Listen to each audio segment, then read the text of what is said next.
Stand by to launch FanStream Sports. 3, 2, 1. Let's start. Hello, sports fans. Welcome to FanStream Sports. Nothing but pure sports. This is the JP Show. JP, it is so good to hear you back on the air. Stand by. Now, here's JP.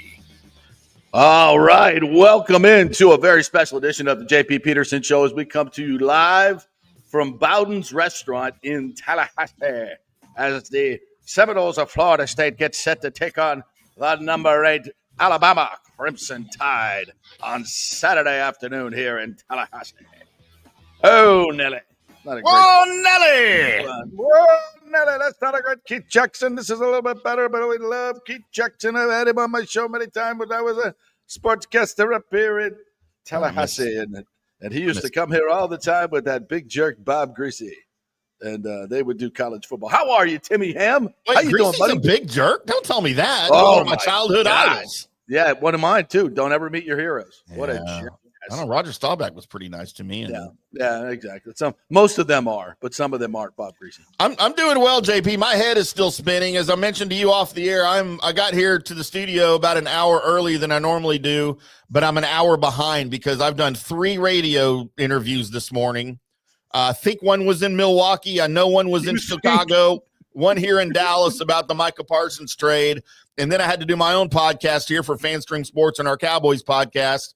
And, dude, my head's still spinning. Like, I don't even know. Like, did it really happen? Yes, it happened. Gone? We don't have to pay him $42 million a year? 47. Woo! I'm so in on this trade. 47 I'm so in.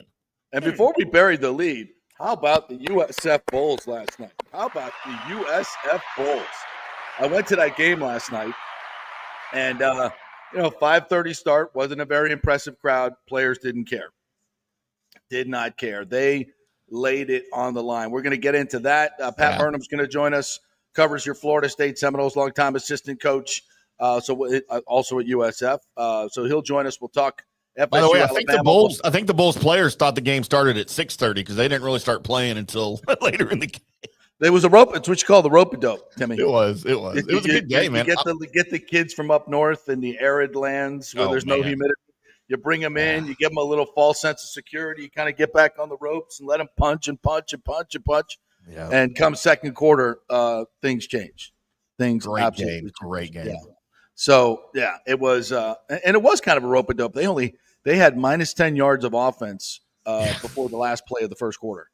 And Boise State was, but I think there was a little element of rope-a-dope. But I tell you what, the big difference for USF last night was their defense. Their defense, unfreaking believable.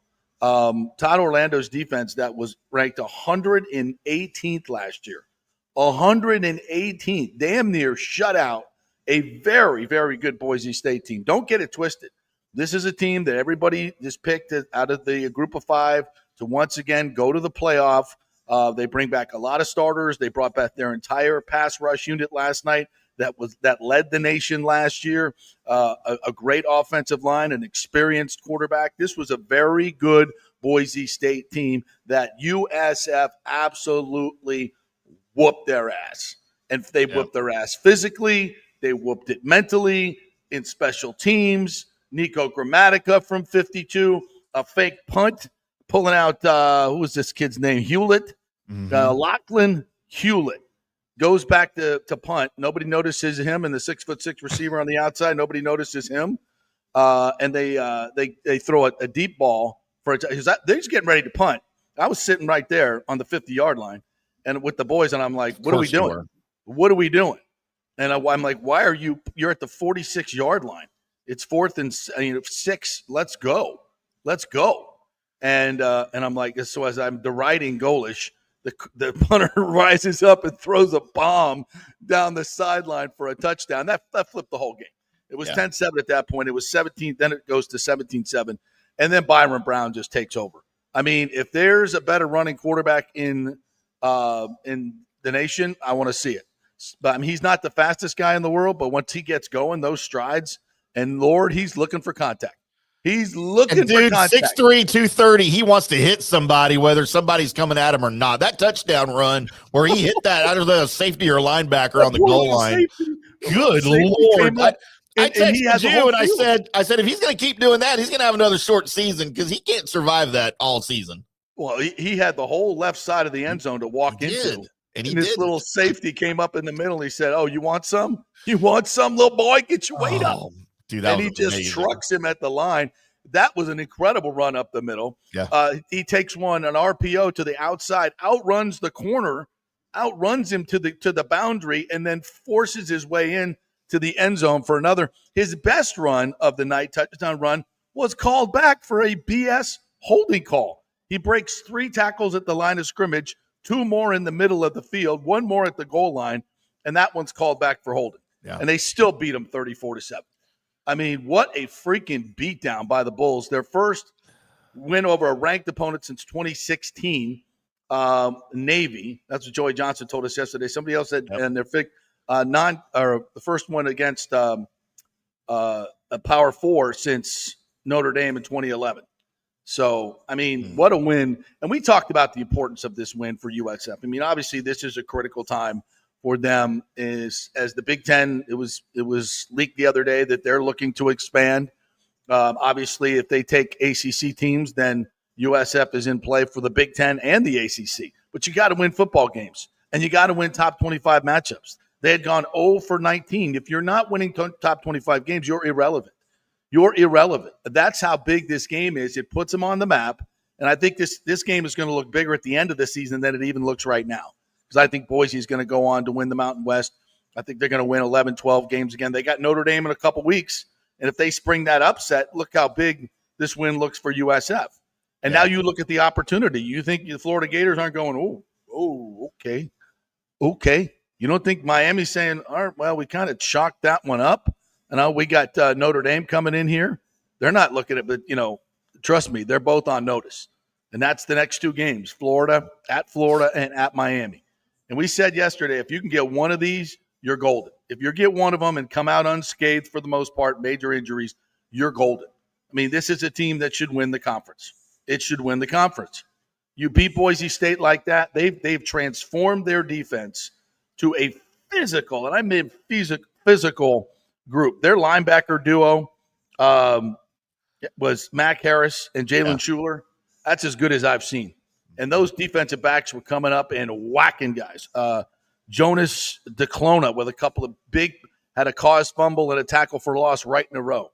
It was just big play after big play after big play. And it was fun to watch. It wasn't, again, it was a weird time. It wasn't a huge crowd. Should have been. It looked like the stadium filled in pretty nicely, though, at least in the lower bowl when I was watching on TV. The students were awesome.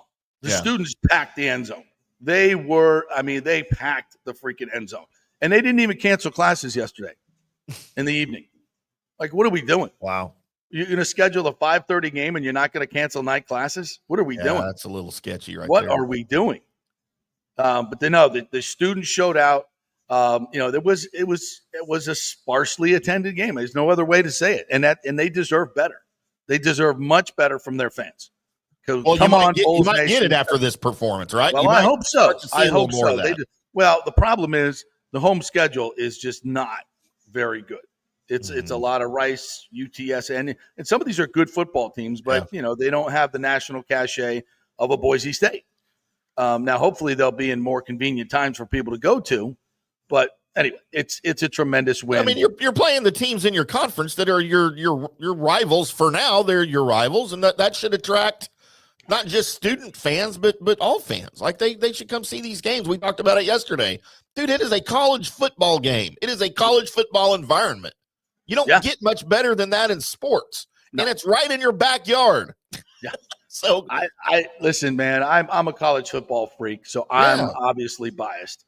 But if you're a sports fan of any note, and I don't care if it's Rice or UTSA, go watch the Bulls. That's a good football team. That's an entertaining football team. I mean, Byron Brown is as good a ticket as you'll get in college football. That guy's just trucking people as a 6'3", 235-pound quarterback. Looked like freaking Dante Culpepper out there. And I've seen Dante Culpepper on that field, and it looked very similar. Byron Brown goes 16 to 24, 210 yards, and he had 2 rushing touchdowns, 14 carries, 43 yards on the ground.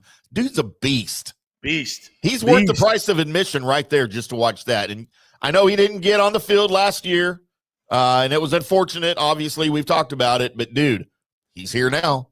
Better go out and see him now. You better go out and see him. All right, before we get to Pat Burnham, who's going to join us here, and by the way, we're at Bowden's, which is this incredible restaurant right here in College Town, right across from Doak Campbell Stadium. So if you're coming to Tallahassee, you got to come to Bowden's. We got a little video, if you want to roll it, of just, it's got all the great memorabilia from Coach Bowden. Coach Norvell does his show from here each and every week. There you go. There's a Hall of Fame plaque for Coach Bowden. Here's a great shot of him when he played at Sanford. Little All-American. Great little quarterback, man. Really, really good player. Scat back. Had rheumatic fever when he was 5 years old, just like me. We shared that. We both had rheumatic fever and were bedridden for he was him for a lot longer than me, by the way. Rheumatic fever. Wow. Rheumatic fever, yeah. Had that when I was 5 years old. It's like having polio. Yeah, it's not good. You usually die, but the good Lord came by and saved me, just like he did Coach Bowden. We actually used to talk about that. I told him one time, I said, Coach, I had rheumatic fever too. He said, is that right? John, you had rheumatic fever like me? I said, yes, sir. I said, and you know what happened? True story. I was in the hospital, and they told my parents that I probably was not going to make it through the night because my fever was 106. Yeah. And so at that night, I started kind of yelling a little bit, and then I was talking, and the nurse came in. I remember this, and she said, "Who are you talking to?" And I said, "Jesus. Don't you see him? He's right there." Oh, wow. Jesus came into my room and said, "It's not your time. It's not your." I remember this. I know you all think I'm crazy, but whatever. I might have been just hallucinating because my fever was 106. Right. You have fever dreams. That's okay, though. That could very well have happened, but also it could have been Jesus right there. They just didn't. And the nurse is like, "I don't see him." I'm like, "He's there." And I told Coach about his story. She said, "Is that right? Is that right? I tell you, the Lord just said it was not your time. It was not your time, John." I'm like, "Yeah, you too, Coach." So anyway, that's funny. So you were having fever dreams as a youngster, and you were seeing Jesus. I was having fever dreams when I had double pneumonia in second grade, and I was seeing Valerie Bertinelli. I knew that was coming. There's the difference between us, JP. I was saved. You were condemned to a life of liquor and booze and women. Yes. Dumb thing. Could be worse. Could be worse.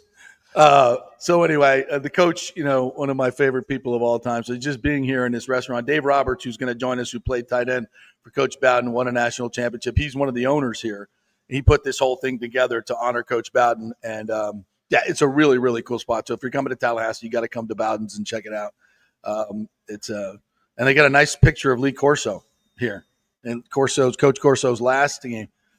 Too bad ESPN couldn't move College Game Day to this big game. Instead, they had to copy Big Ten or Fox and go to that other game. Dummies.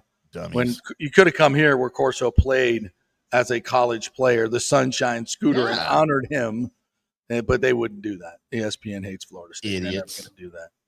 Anyway, we didn't. Let's play the Alex Golesh bite from last night.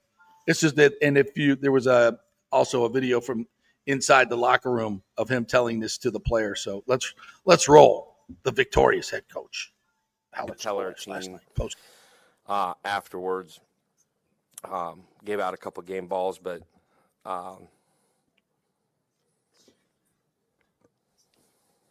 quoted one of the coolest, greatest guys, men that I've been around. I was only around him for a year and a half, but he said it before they made the run that they did. Talking about Coach Amir. Quoted Amir, "Man, this ain't the same old South Florida anymore." And I truly believe that. Felt his presence tonight in me. I don't know why or how, but that's a special dude that loved our football team and quoted him. So hopefully that sticks with these guys a little bit. I'll open it up to questions. Wow. We're getting spiritual here this morning. Wow. Yeah, we're getting spiritual on a Friday in Tallahassee. Need to get Valerie Bertinelli on the show. That's spiritual. That is spiritual. But But you know what? This is the magic of college football, man. This is why we love this freaking sport. You never know. The upsets, here they come, right? The last great game last night between Nebraska and Cincinnati, although I think Taylor was a little bored. So this is football too? I thought this doesn't look like the Chiefs. Don't you? Isn't this your stadium? Don't you normally play on this? Why are they playing here? I thought you were playing tonight. Why are you not suited up? Why are you and Patrick in here? Aren't you supposed to play? Who are these college? other people? Who are these other people? Who are these other little people here? Oh, poor Bearcats. But I wore my ring so everybody can see it. Oh, by the way, did you know my American Eagle campaign's going to drop today? Travis Kelce. And they're also dropping an album too.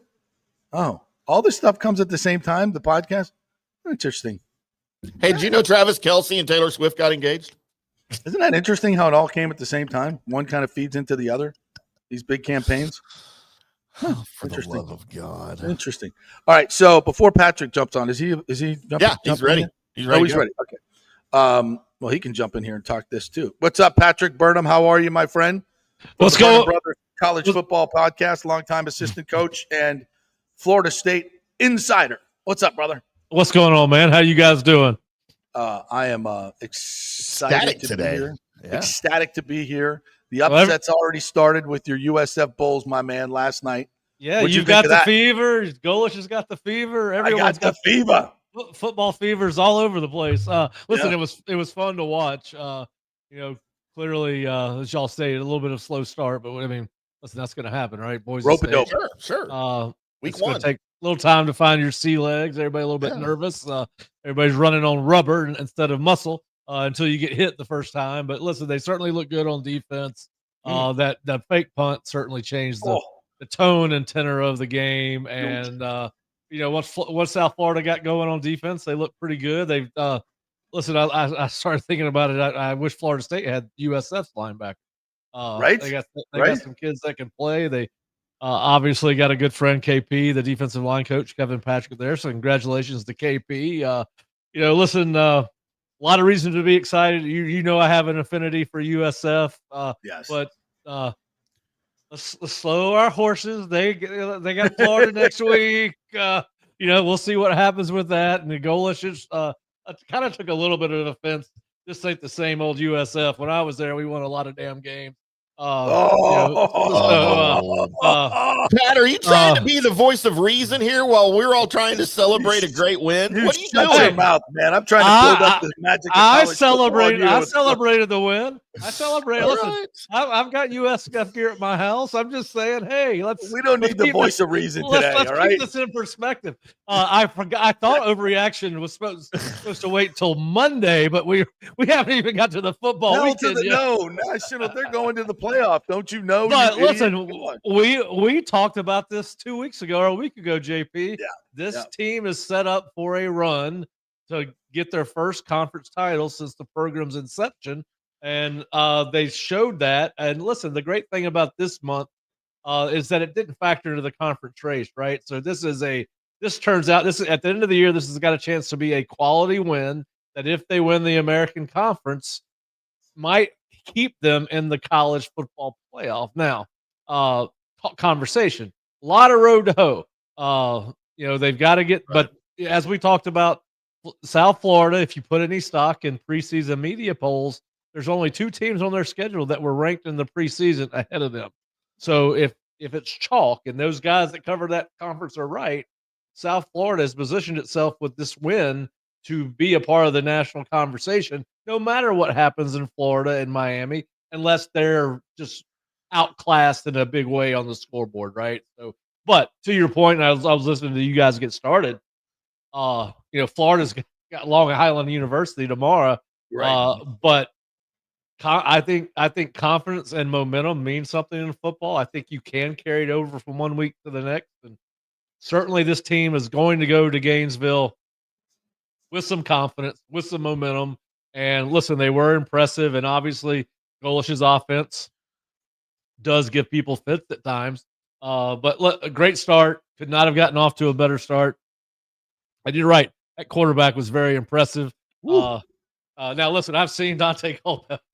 Dante Culpepper makes that kid look small. He's a big kid. Yeah. So, listen, I'm happy for Florida. I was just texting with one of their director of NIL development this morning and said, listen, I hope some of those people you talk to will come off that money now that they've got a signature win, and Alex Golish is going into what, game 25 or 26 of his USF career. So third year is when it's supposed to pop, right? Great start. They look really good on defense, and they definitely had out-athleted Boise State and out-toughed them last night. They really did. They really did. Hey, before we jump into FSU Alabama, I want to tap into the bigger national story and get your take on this as well, Pat. Micah Parsons getting traded for two ones, and Kenny Clark, my man over here, Tim, has been doing every show because he is a Cowboys insider. I'll go to you first, and then Patrick second. What do you think of the deal? What's and a lot of people thinking that the Bucs should have been in on this. I'm good. We're not. I'll take that part of it. But Timmy, you're first. Yeah, let me preface this by saying this entire negotiating or non-negotiating period that we've had, I've been out on paying Micah Parsons $40 million plus. The Cowboys specifically can't afford it. You're paying Dak 60. You're paying CD upwards of 30. You cannot have a pass rusher that you're not the Browns. You're not the Steelers, okay? I've been against it the whole time. I was ready for a trade. I was afraid that we'd get like a first. It'd be like a Luka trade, right? It would get like a first rounder, a sixth rounder, and a backup cornerback or something. That said, I am ecstatic, number one, that he's gone. He was a locker room problem here in Dallas. That's all about to come out even more publicly than it already is. He was not the biggest proponent of making the team stronger. There were guys that didn't appreciate him going public with his podcast and calling people out and stuff. So I'm glad he's out of Dallas. I love Mike as a dude. His brother's been up here to the studio and done shows with us and stuff. I thought the haul was reasonable. National media was saying 3 firsts. There was no way that was ever going to happen. And if it did, if it was ever offered, Jerry would have pulled the trigger immediately. That said, also, you got 2 firsts and you got a all-pro, Pro Bowl defensive tackle in exchange. So now Mozzie Smith is out of the defensive line. Our run game, I say ours, the Cowboys' run game just got a whole lot better. The run defense got run defense got a whole lot better. And you can always find pass rush through scheme and things like that, right? Are you going to replace Micah? No. I'm okay with that. I think the defense is better right now than it was before the trade. I'm ecstatic as a Cowboys fan. Pat, your thoughts? Well, I mean, it's very rare that you see a player of his caliber get traded at the peak of his skills, right? Mm-hmm. Now, Tim's much more aware of the situation there. It was clear that his off the field shenanigans with the podcast and all of that were wearing thin on people. Yep. And I think, and listen, you've got to decide who you're going to throw the money at, right? They gave a ton of money to Dak. They were irresponsible with that contract. Yep. They gave CeeDee Lamb a ton of money. And at some point, you got to pick who you're going to give the money to. And clearly he was not going to come back unless it was a huge number. Now, I think, and clearly he and Jerry Jones were not getting along. Now, and I agree with Tim. He was probably a little bit of a cancer in the locker room. I think now they need to get rid of the other cancer in that locker room, and that's Jerry Jones. I think Stephen Jones, Stephen Jones has got to make it. Listen, Dad, it's time. Listen, it's time to have the conversation. He ain't effing leaving. Yeah, I guarantee they've already had that conversation. I know he's not, but it's it's just like, hey, Dad, we're taking the keys away. You can't drive at night. That's where they are with Jerry Jones. But listen, I kind of agree with Tim. $47 million for a defensive end was what they're paying the other guys. And listen, if you're a Dallas fan, I think you're upset because I know Tim said they're better on defense the way they're constructed now than without Micah. We'll see how that plays out. We'll see. But yeah, I think that it's definitely not a good message to your locker room that production does not count. But I think this situation got sideways. Yeah, it got sideways. For all those reasons. And here's the deal.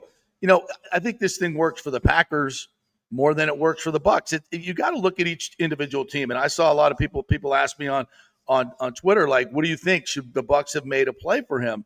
And at this price, no way. 2 number 1 picks and a good player. So you would have been giving up, Yaya Diaby or maybe Vita Vea or Kalijah Cansey, inside guys that are extremely valuable to what you're doing. No, I'm not giving up one of those and 2 ones. I mean, plus you got to pay Gedeke, you got to pay Otten, you've got to pay a bunch of guys coming up, and you want to reward the guys and spread the money out. Plus, Mike Evans is going to need another contract as well. You've asked him to take less money. You've asked Baker to take less money. Everybody's all in.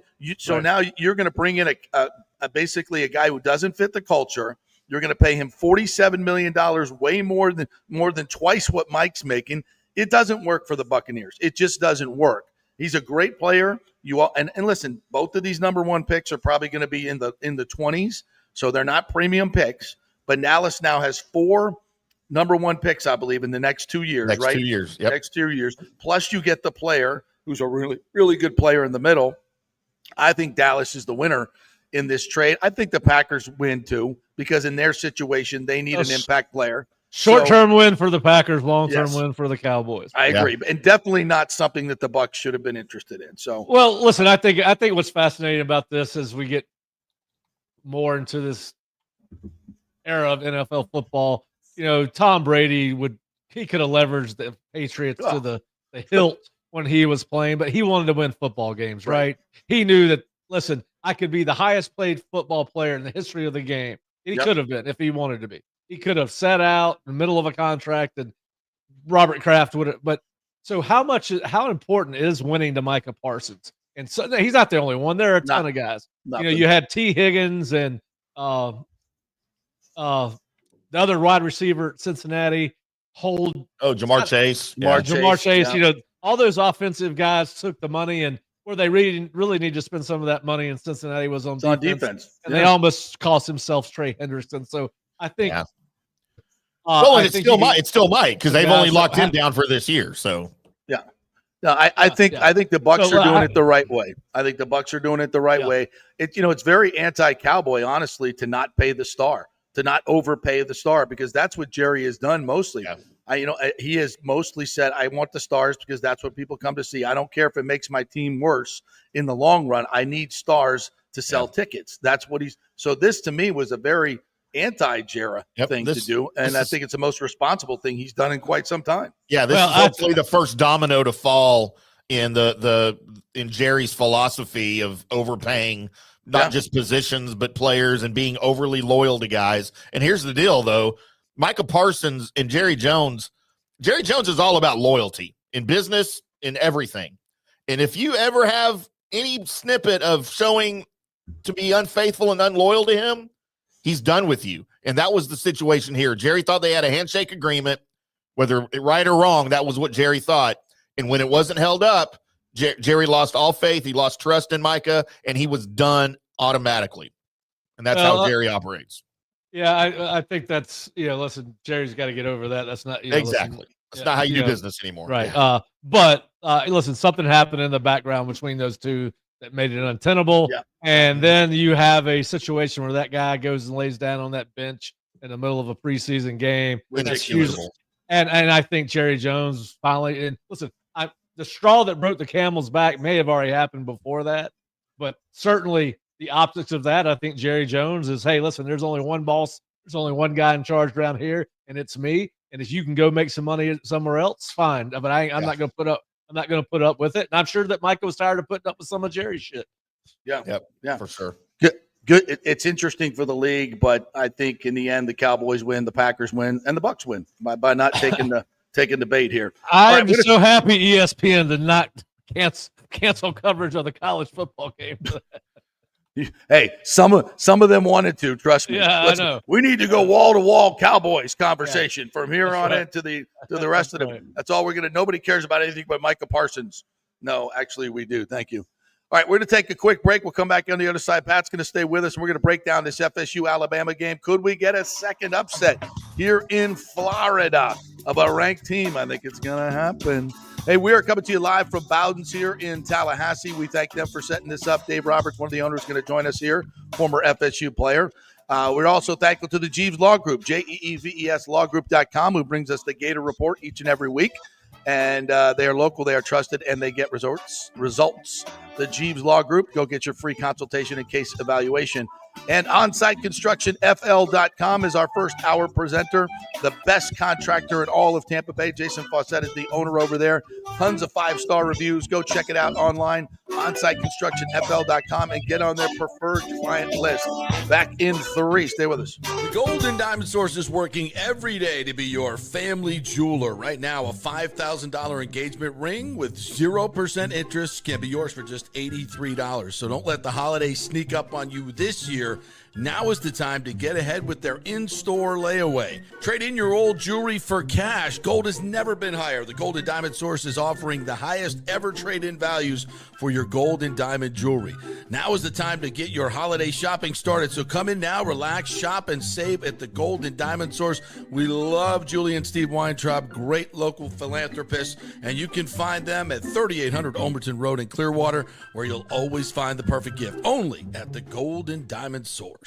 Welcome to Kingmakers, home of the JP Peterson Show studio and Tampa's premier business networking and social club for members only. By day, it's an exclusive, vibrant co-working space with a stylish conference room, focus rooms, a full production studio, and an in-house marketing team. And by night, Kingmakers transforms into a sports-centric social hub with a full sports bar, golf simulator, and exclusive events. For young entrepreneurs and seasoned professionals, it's the perfect place to work hard, play hard, and make big moves in Midtown Tampa. Close the deal, celebrate the win. Only at Kingmakers.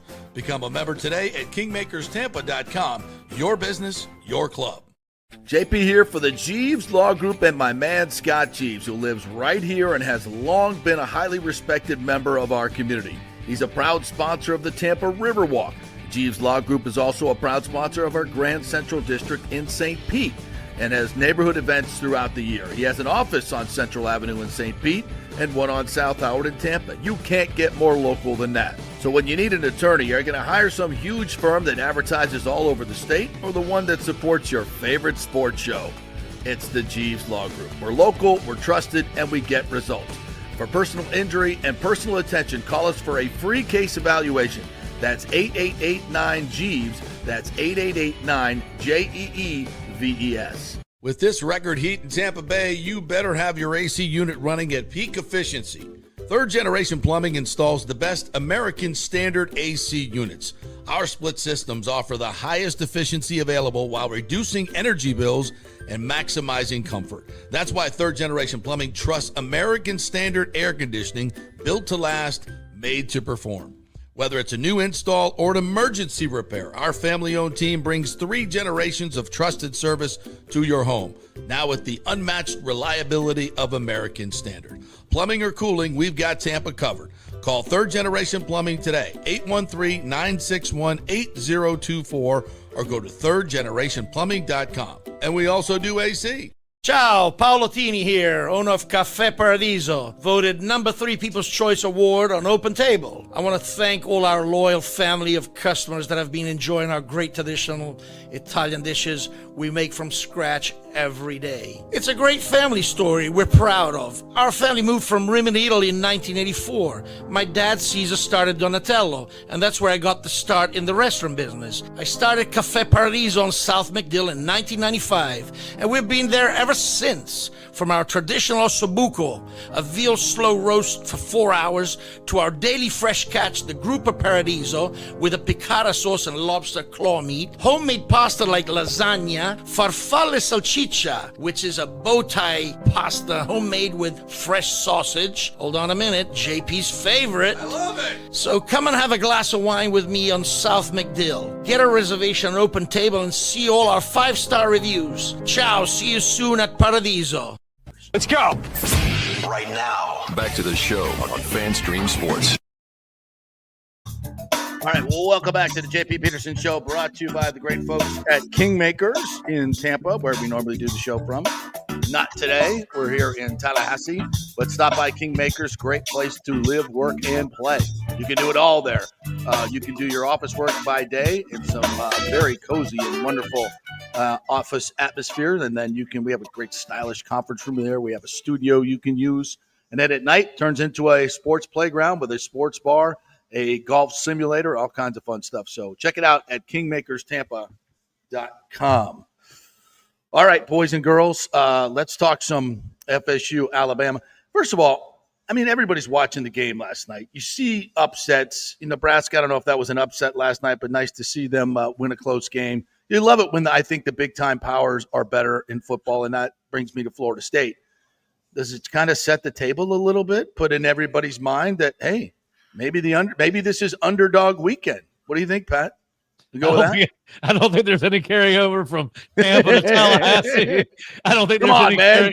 I don't think Nebraska Work with me here. Cincinnati was an upset. Now, I'll tell you what I told you when we've talked about this game over the course of the offseason. This is Florida State's getting Alabama at the exact right time, breaking in a new quarterback at Alabama. Now you add some injuries to their starters, particularly the Keenan kid at nose tackle and Jam Miller at running. But this is still going to be a monumental task, in my opinion. I think Alabama is deeper. But listen, it is the first game. You know, I was sitting here thinking, I knew you were going to come at me with this. So I was kind of thinking, if you go back in time and you want to be positive, all right, so to me, go back to 1989 in Jacksonville, Florida, when a upstart Southern Miss program with a very athletic quarterback named Brett Favre upset Florida State, who was highly ranked going into that season. Anything can happen and will happen over the course of the college football season. But I do think that, you know, getting Alabama in week 1 versus week 6 is advantageous for Florida State.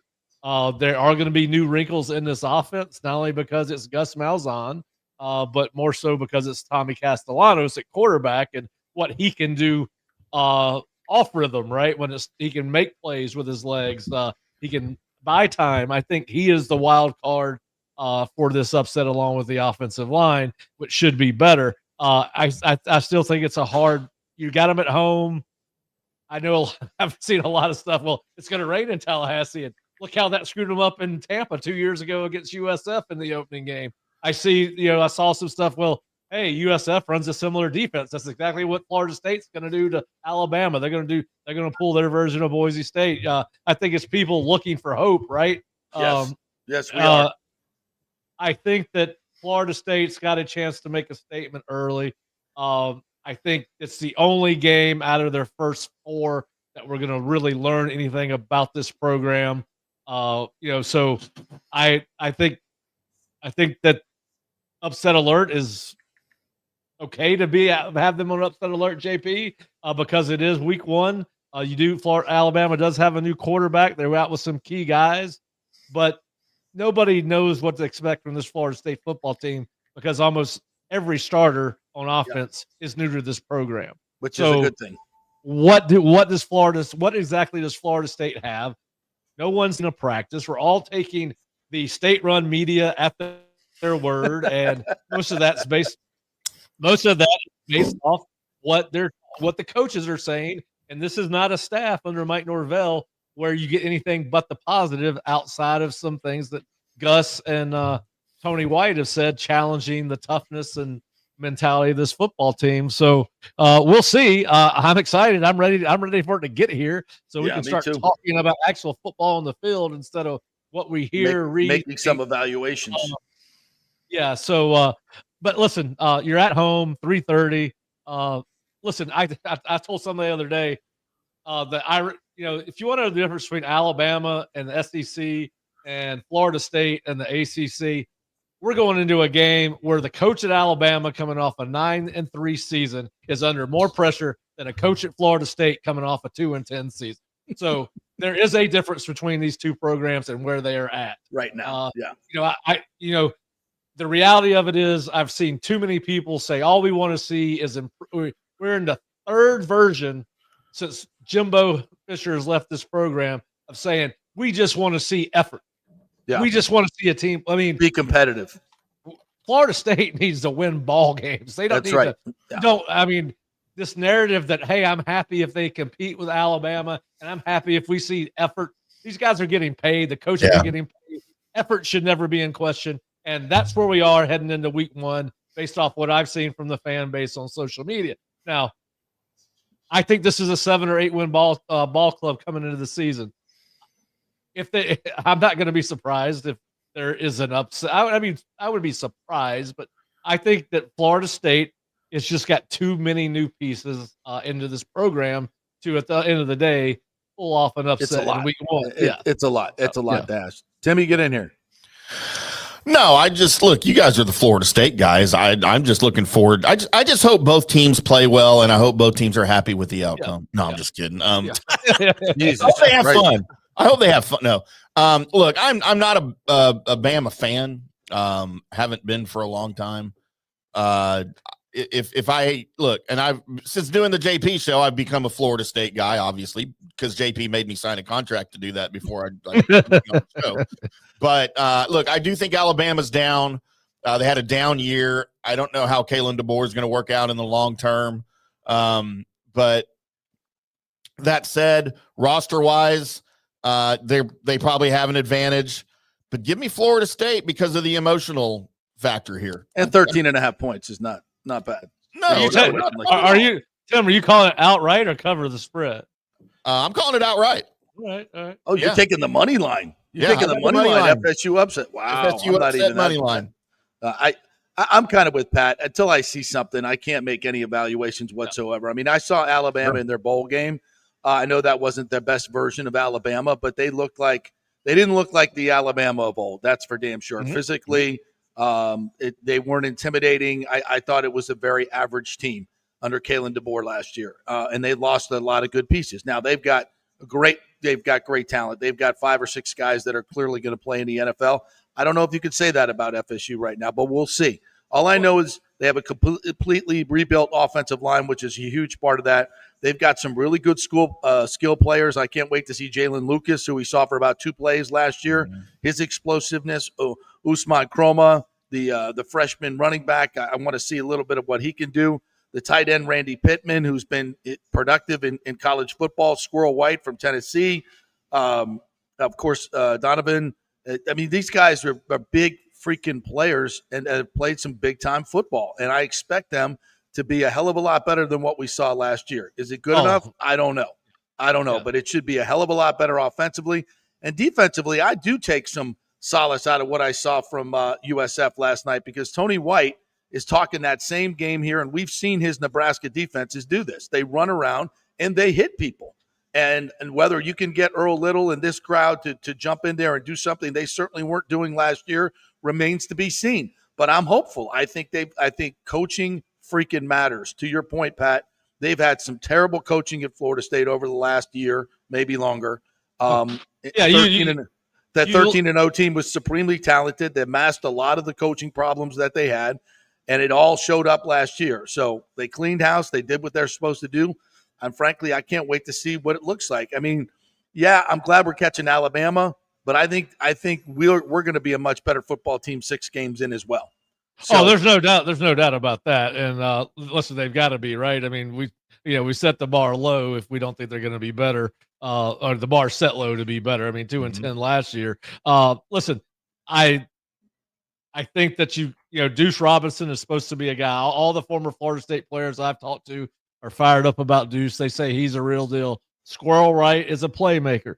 Castellanos, as I've said all offseason, that was everyone. He was a lightning rod when they signed him because of how he exited Boston College and his turnovers. If they can take the turnovers out of his game, which he averages over 2 turnovers a game. Yeah. He's at 31 turnovers and 21, not a little bit over under 2 per game. You take the turnovers out of his football game on a regular basis, which, listen, he hasn't proven that he could do that. But if he does, he's going to win some games for Florida State that they should not win, meaning he gives them a chance to upset an Alabama, a Miami. He is electric. He can run. He's obviously ran for over 1,000 2 seasons ago, ran for over 1,000 yards. Was not a good fit for the Bill O'Brien offense. Listen, the offensive line, I'm not going to say they're going to be Joe Moore Award winners. I'm not a huge fan of every transfer. I'll say this: the transfers are better than what they replace. Now, interesting story: Jeremiah Byers, who could not block anybody last year, made the Arizona Cardinals 53-man roster. Is that an indictment on development from Florida State? And that's time for another story. That's another segment. But yeah, so I'm not. Listen, we're talking about this week's game, right? We're not talking season going through the season. Yes, you would think that they would continue to only get better. The ACC schedule in particular is very friendly for Florida State outside of Clemson and Miami. Yeah. And with Mario Cristobal coaching at Miami, he might. Who knows? Who knows? What Miami teams Florida State's going to get? But yeah, should they be better? Yes, I think Mike will have this team more prepared. I think Gus Malzahn and Herb Hand on offense certainly will. And there needed to be a new voice on defense. And Tony White certainly, at least in his press conferences, talks like a coach should talk. And he didn't call kids out by name. No. But he did call. But he called them out. To me, that was refreshing because it also is, that's something that Mike really doesn't do. Mike does not, it's all positive. Mike speak it the truth type of guy. And I have an appreciation for that as well. But it was refreshing because when you hear him talk about that group accountability, that honestly in front of the media, you can be sure that when he goes into those meeting rooms, he is being very specific about who he's talking to and who needs to turn up the heat and get going. But listen, the defense should be impressive. I'm looking forward to see what Darrell Jackson does. Does he play up to his potential? Can James Williams, who got the most notoriety coming out of the portal, can he turn into an every down player? He was a third down guy at Nebraska last year. Can he play on first and second down? And then, listen, I'm looking to see how the linebackers playing here. I was a little bit surprised that Blake Nicholson did not beat out Juice Cryer. He is probably one of the better runners on that defense. Now, Cryer is an excellent effort guy, really smart, coach's kid. Love his game, love the way he plays with passion. And then, listen, the secondary is young. So there's some question marks. And at the end, my biggest question on Florida State season long is how deep are they, right? Because they got so many young players that haven't had a chance to go out and prove themselves yet. And so we're probably going to see some guys step up. And if they do, Florida State's got a chance to have a really good season and kind of get this program back on track. But again, to me, it's going to come down to the line of scrimmage on offense and what Tommy Castellanos does with that football. JP had mentioned bad coaching, obviously, here last year and recently. Is Norvell on a leash this year, or do you think he's got the whole year to figure out whatever he needs to figure out? I think it would have to be catastrophically bad with his contract. And listen, you can make the argument that with the advent of the NIL, programs are going to start putting the resources into players and not coaches, right? So if he can figure out a way to go 7-5, I think it would take. They would have to look like they were going to end the season with 4 wins for there to be a change in Tallahassee. I saw somebody write the other day. They thought the magic number was 7. He had to get to 7. Oh, wow. I don't think that's true. Aggressive. Listen, and here's the thing, and JP and I have talked about this, my brother and I have on the Burnham Brothers podcast. All right, here's the thing. You got to look at how the calendar sets up for a coaching transition, right? So Mike Alford and the powers that be would have to make that decision long before the Florida game, right? Because you've got to have a head coach in place when the portal opens, and you would like to have that head coach in place before the National Signing Day, which is the first week in December. So there are a lot of things that work in Mike's favor, the numbers on his contract in the buyout, the recruiting calendar, the portal calendar. Right. And so Florida State would have to be in such a dire situation going into week 8 of the season that but if they're 500 throughout the season, no, I don't think you can pull the trigger on him. I think he's coming back in 2026. Listen, he plays, if you buy the chalk the media sells, he's playing the 4 bottom feeders in the ACC this year: Stanford, Virginia, Virginia Tech, and Wake Forest. All right, so that's 4 automatic wins. Should be. Then you got East Texas A&M State, whatever the hell their name is, and then you got Kent State. That should be 6 wins. Gimmies. Yeah, 6 wins. So it's really can you get an upset? If you get an upset, you got a chance at 8. Yeah. And listen, I don't trust polls anymore. I don't trust what coaches. No, we don't know what the hell. We don't know what the hell we're looking at. We don't. We have no idea. No, I don't. I think Mike Norvell's back next year unless it just goes off the rails. I agree. And we see some unforeseen things. I think he's. I think the fan expectation is 8 or 9. I'm not sure how. I think 8's realistic. I think 9 is all the breaks go your way with the schedule. And you're happy with that. Absolutely. Yeah, and you're happy with it. And we've seen it happen before, right? In 2023, all the breaks went their way. Listen, some of last year, as bad as it was, they were in some games that they could have won last year and didn't. They didn't get any breaks. So listen, I think that it would be. I just cannot see. Of course, I didn't see it last year either. Nobody did. But listen, I think Mike's 10-3 and 13-1 certainly bought him some goodwill, got him a very big contract. Well, of course, and it should. Yeah. So I think it would just be. Yeah. I would have to be so catastrophically bad that. And listen, I just think the NIL. I think, hey, listen, if we can get to a bowl this year. Build some positive momentum going into 2026. Hold on to this recruiting class. Go attack the portal. Send those resources that you were going to pay off the staff with and buy players. And then if it's not working by the end of 2026. Yeah, that's where we're at. Yeah. All right, Pat. Awesome stuff, man. It's the Burnham Brothers College Football Podcast. You can find it on FanStream Sports Tampa Bay. You can find it on Twitter. Follow them. Subscribe to their channel as well on YouTube. It's the Burnham Brothers College Football Podcast. Hey, tell Dave I said hello, number one. We'll bring him in. Ask him if the FanStream Networks gets a tab at Bowden's. we got a free place to do the show. That's the tab. Yeah. I thought there might be unlimited. Well, listen, there was nobody behind the bar, so I'm already headed behind the bar here during the break. So Dave doesn't know this yet. So bring Dave in. Let's bring Dave in. Tell him I don't drink like I did when I was in college.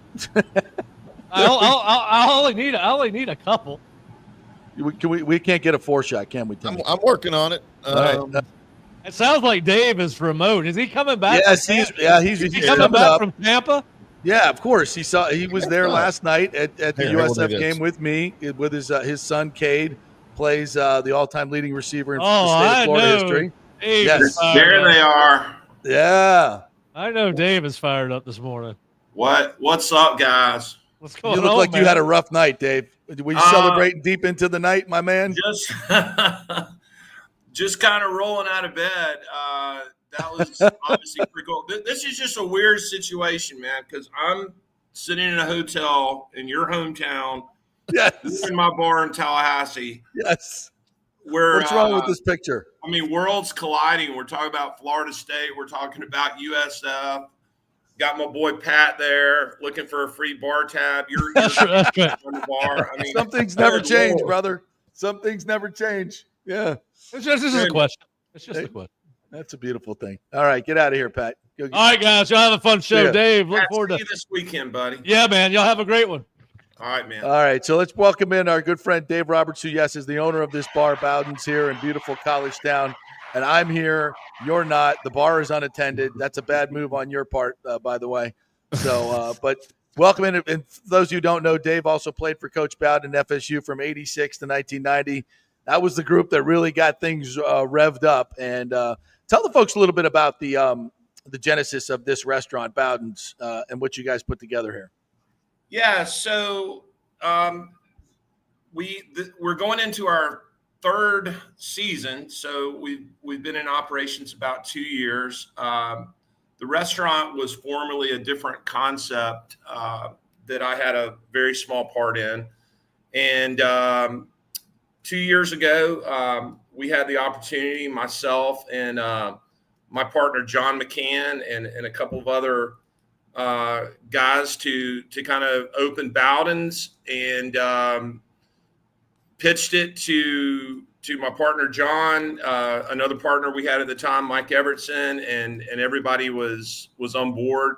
Went to the family, and obviously I've got some good ties with the family, with Tommy and Ginger, Terry, They were all for it. They were so supportive of doing this. And so the idea behind the bar or the restaurant is to, have a place that kind of honors Coach Bowden. You mentioned earlier, we have all that memorabilia in there. Cool. I'll tell you a funny story real quick. When we decided to do this, my partner, John, and I went out to Killarn to Miss Ann's house, and she basically said, "Hey guys, y'all take any of this stuff you wanted. I'm tired of looking at it after all these years." we literally kind of took stuff off the wall there at Coach Bowden's house, and brought it to the restaurant and put it up, and so we thought it was a great thing to do, a great tribute to Coach, and there was a real need for a place like that. Yeah, the kids and the community can go to right around the stadium. So we're proud of what we did, what we've done, and looking forward to this great weekend. Yeah, it's a perfect place to hang out tonight. They have they close off the streets here in front. They have the down. I don't know if it's the downtown, whatever they call it now, but it's just a block party. Have the live band out there. Is your band going to be playing out here in front? Still playing? I'm semi-retired from being a professional musician, but yeah, that was fun stuff.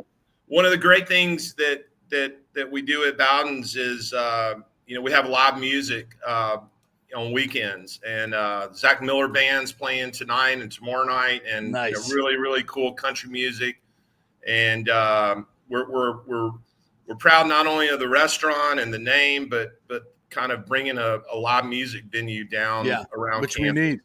Absolutely. Yeah. Hey, so Dave, you played for Coach Bowden.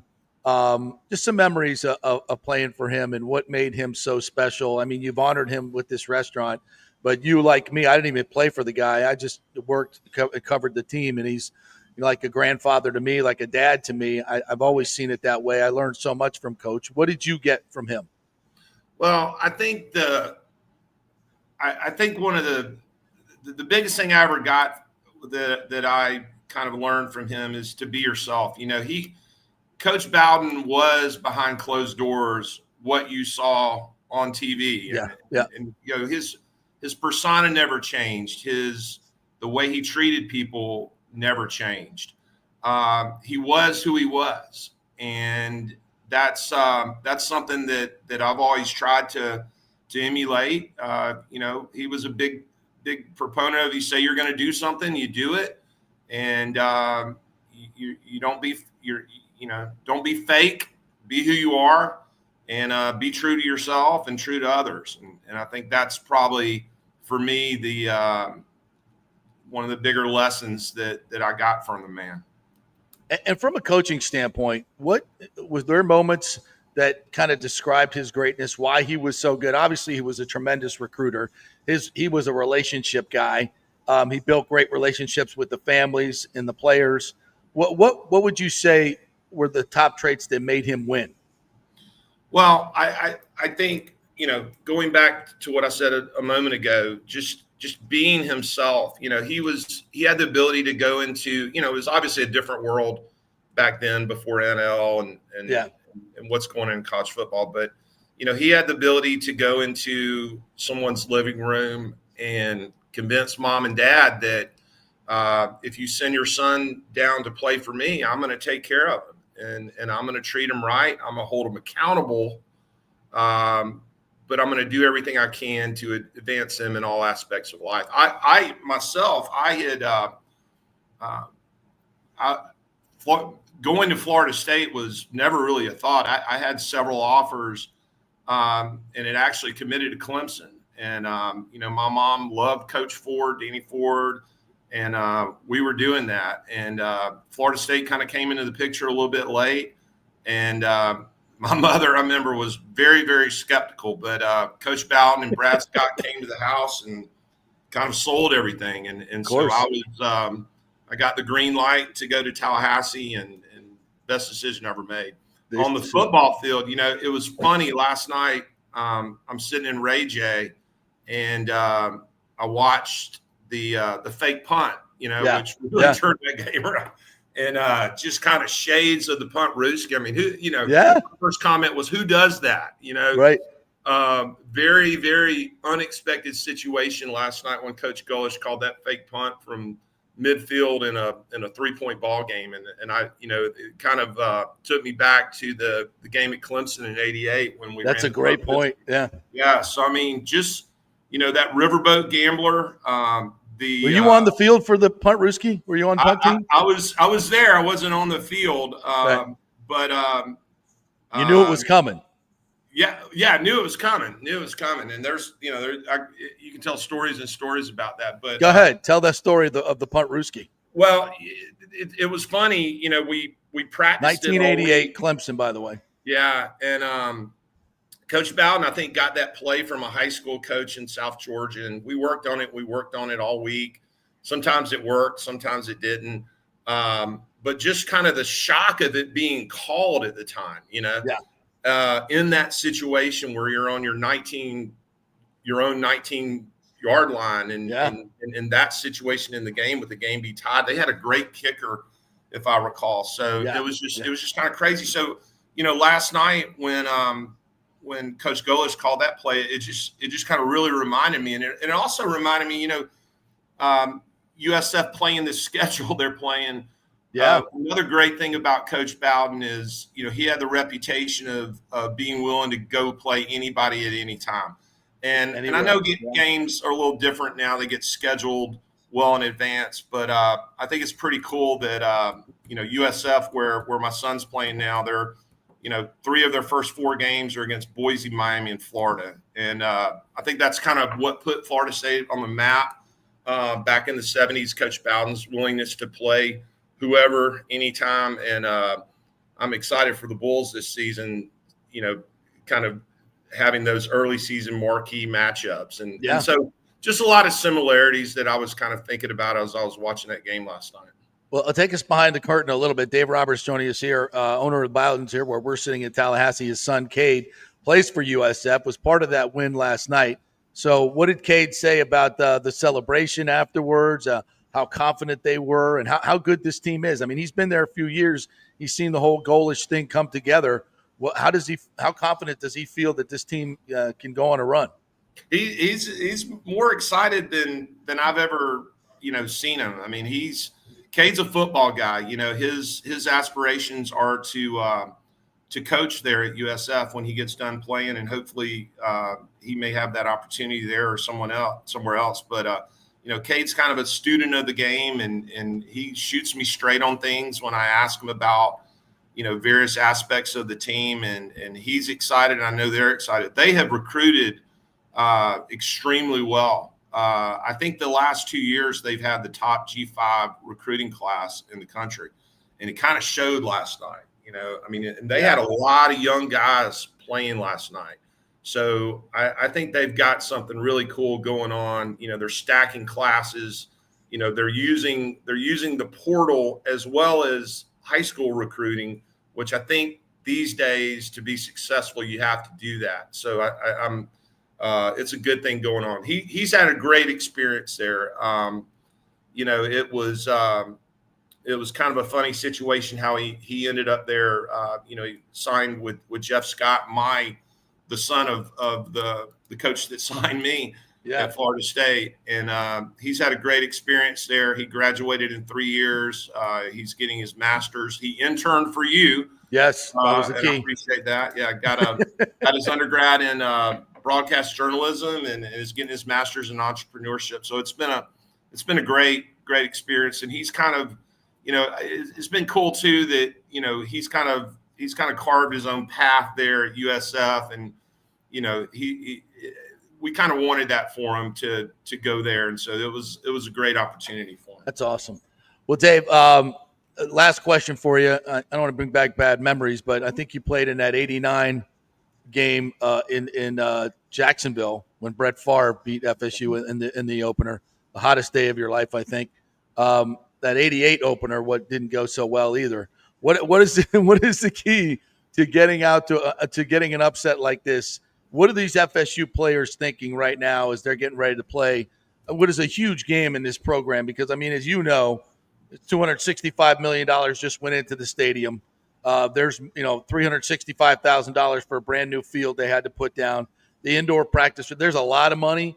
There's a lot of big time pressure. They've got everything they need to be successful. It's time for the players and coaches to answer the bell. So there's pressure here at Florida State. What are these kids thinking? What's the opportunity like? Yeah, I think the difference, the two games that you mentioned, the difference between those two games and what we Florida State kind of have in store tomorrow. If you remember, in '88 we were ranked first in the country. There was the disastrous Seminole Rap. Seminole Rap. And then, were you in the Seminole Rap? You were in that. I was. I don't like to talk about that, but and then so we got waxed. Dig it up, Tim. We got waxed down, in '88 in that first game. I think it was a lot of overconfidence. Similarly, in '89, that we lost our first game to Southern Miss, we were favorites in that game as well, big favorites, if I recall. Yep. So, coming into this Saturday, we're 13.5-point dogs in the game. And so I'm hopeful that, these guys are going to be hungry. But like you said, it's going to be important to kind of see where we are. The weird thing about college football right now, it's just really hard to tell, with all the transfers coming in. I just don't know. And stuff like that. It's really hard to tell. But I think first games are very important. Wanted to give a shout out to my high school team, Phil Teese and the South Walton Seahawks. Big win last Friday, and we've got a big game tonight. Who'd they beat? Gulf Breeze, big Gulf Breeze. Oh, 5A damn. school. We're a 2A school, big Gulf Breeze, 5A school. So excited for my Seahawks, and just excited to see how the Noles play. I heard y'all talking earlier about, these moral victories and did we play hard, that sort of thing. Yeah, I mean, that's still important, but I'm hopeful for a really good showing, regardless of what happens on the scoreboard. I want to see us compete. Damn right. I want to see us do something more than play hard. I want to see us compete and put ourselves in a position to have that game close going in the fourth quarter. Damn right. All right, Dave. Thanks for having us set up here. Appreciate you. I'll see you, I guess, tonight. You'll be here. Yes, sir. I appreciate you. I'll be doing the celebrity bartender thing. We got to compete with the guys across the street. I know they're bringing in Burt Kreischer, but you got me. So I'll be taking my shirt off and bartending. I think we got to go head to head with those guys. Yeah, no doubt. Yeah, we're proud of Bowden's. John McCann, my partner, and all those guys, and I'm looking forward to a great weekend. I'm going up and staying with my old roommate Bill Reagans, and nice. It's just going to be a great weekend. We're gonna get you guys up on the stage tonight. All right, yes, sir. Love you, brother. Thanks, man. Congrats on the big win last night. Let's get another one here this weekend. Sounds good. Go Great Noles. Dave Roberts, former FSU tight end, owner of Bowden's, all of dad, Cade's dad. So it's a nice connection between USF and FSU. See what we got going here? We're speaking it into existence, Timmy. It's what we're doing. JP, remind me. So I'm testing my my 80s college football Florida brain. Yeah. So I'm pretty sure I watched that game. Yeah. 1988, Miami, 31-0. So that was Leroy Butler, correct? The punt rescue was Leroy Butler in 88. Yeah. Both of those teams, by the way, that lost their first game came back to finish in the top 5 at the end of the year with Fiesta Bowl victories. So they were great. They were really good teams that started slow. Because it seems like every time Leroy Butler took the field for the Packers, for some reason that my brain went there. Yeah, the punt rescue and the punt rescue. Okay, absolutely. Right. That's where Leroy first got on the map. Yeah. Well, I was there at that game in '88 in Clemson. It was pouring down rain, and the place was just going bananas. Yeah, because that was at Clemson. It was at Clemson, and it was raining, and we were down 17-10 late in the game, and I'm sitting down at they're punting the ball to Dion, and Dion walks their whole sideline as he's going back, and he's just saying to the whole sideline, "It's going back. It's going back." He told everybody, walked right up to Danny Ford and said, "It's going back," and that idiot kicked it to him. And 82 yards later, Dion was sitting in the end zone, and he tied. I think it was 17-17 at that point. I'm getting chills just thinking about it. Yeah. And he ran right at me. I saw the sea parted, and he went through a gap that was about 2 yards wide and exploded and was just gone. And he scored, and then about a quarter later, there's still a tie game. We're at our own 19-yard line with about 3 minutes left. Who does that? Who does a fake punt in that situation? Bobby freaking Bowden. And the rest is history. The rest is just what a day. And then Bobby, I go into the press conference at Clemson, and Bobby's like soaking wet. And he starts. So we're asking him about the play. He starts moving the chairs in the press conference room to set it up. Like, all right, Leroy's over here like this, and then what's the center is gonna bat to Dane Williams, who's gonna put it between his legs here. And Bobby's like bending over, showing us like how the whole thing works, and doing it play by play. And I'm shooting it in my 3/4 inch camera, going, "Oh my God, this is the greatest footage of all time." So he explained the whole play to the whole media, and it's just quintessential Bobby Bowden. You'll find the footage, JP. Bobby You'll Bowden. find it. We need to watch it. I have it somewhere in my archives. I don't know what box it's in, but it's somewhere in my archives. It's ESPN has it because I sent it to them. Yeah. It's in the archives somewhere. So, nice. All right, we're going to take a quick break. We'll come back on the other side. We have a live guest here. We have a live Florida State insider that's going to give us a little bit of scoop on what's going on here in Tallahassee. So don't go anywhere. We're live from Tallahassee. JP Peterson Show, brought to you by the great folks at Italiano Insurance, the Golden Diamond Source, On-Site Construction, Third Generation Plumbing, Cafe Paradiso, Riveters, of course, and the Jeeves Law Group, and Kingmakers and Genesis of Tampa. Did I get them all in? I'm like a NASCAR guy. Yeah, there you go. Back in 3. Experience the art of driving at Genesis of Tampa, where luxury meets innovation and every detail is crafted for you.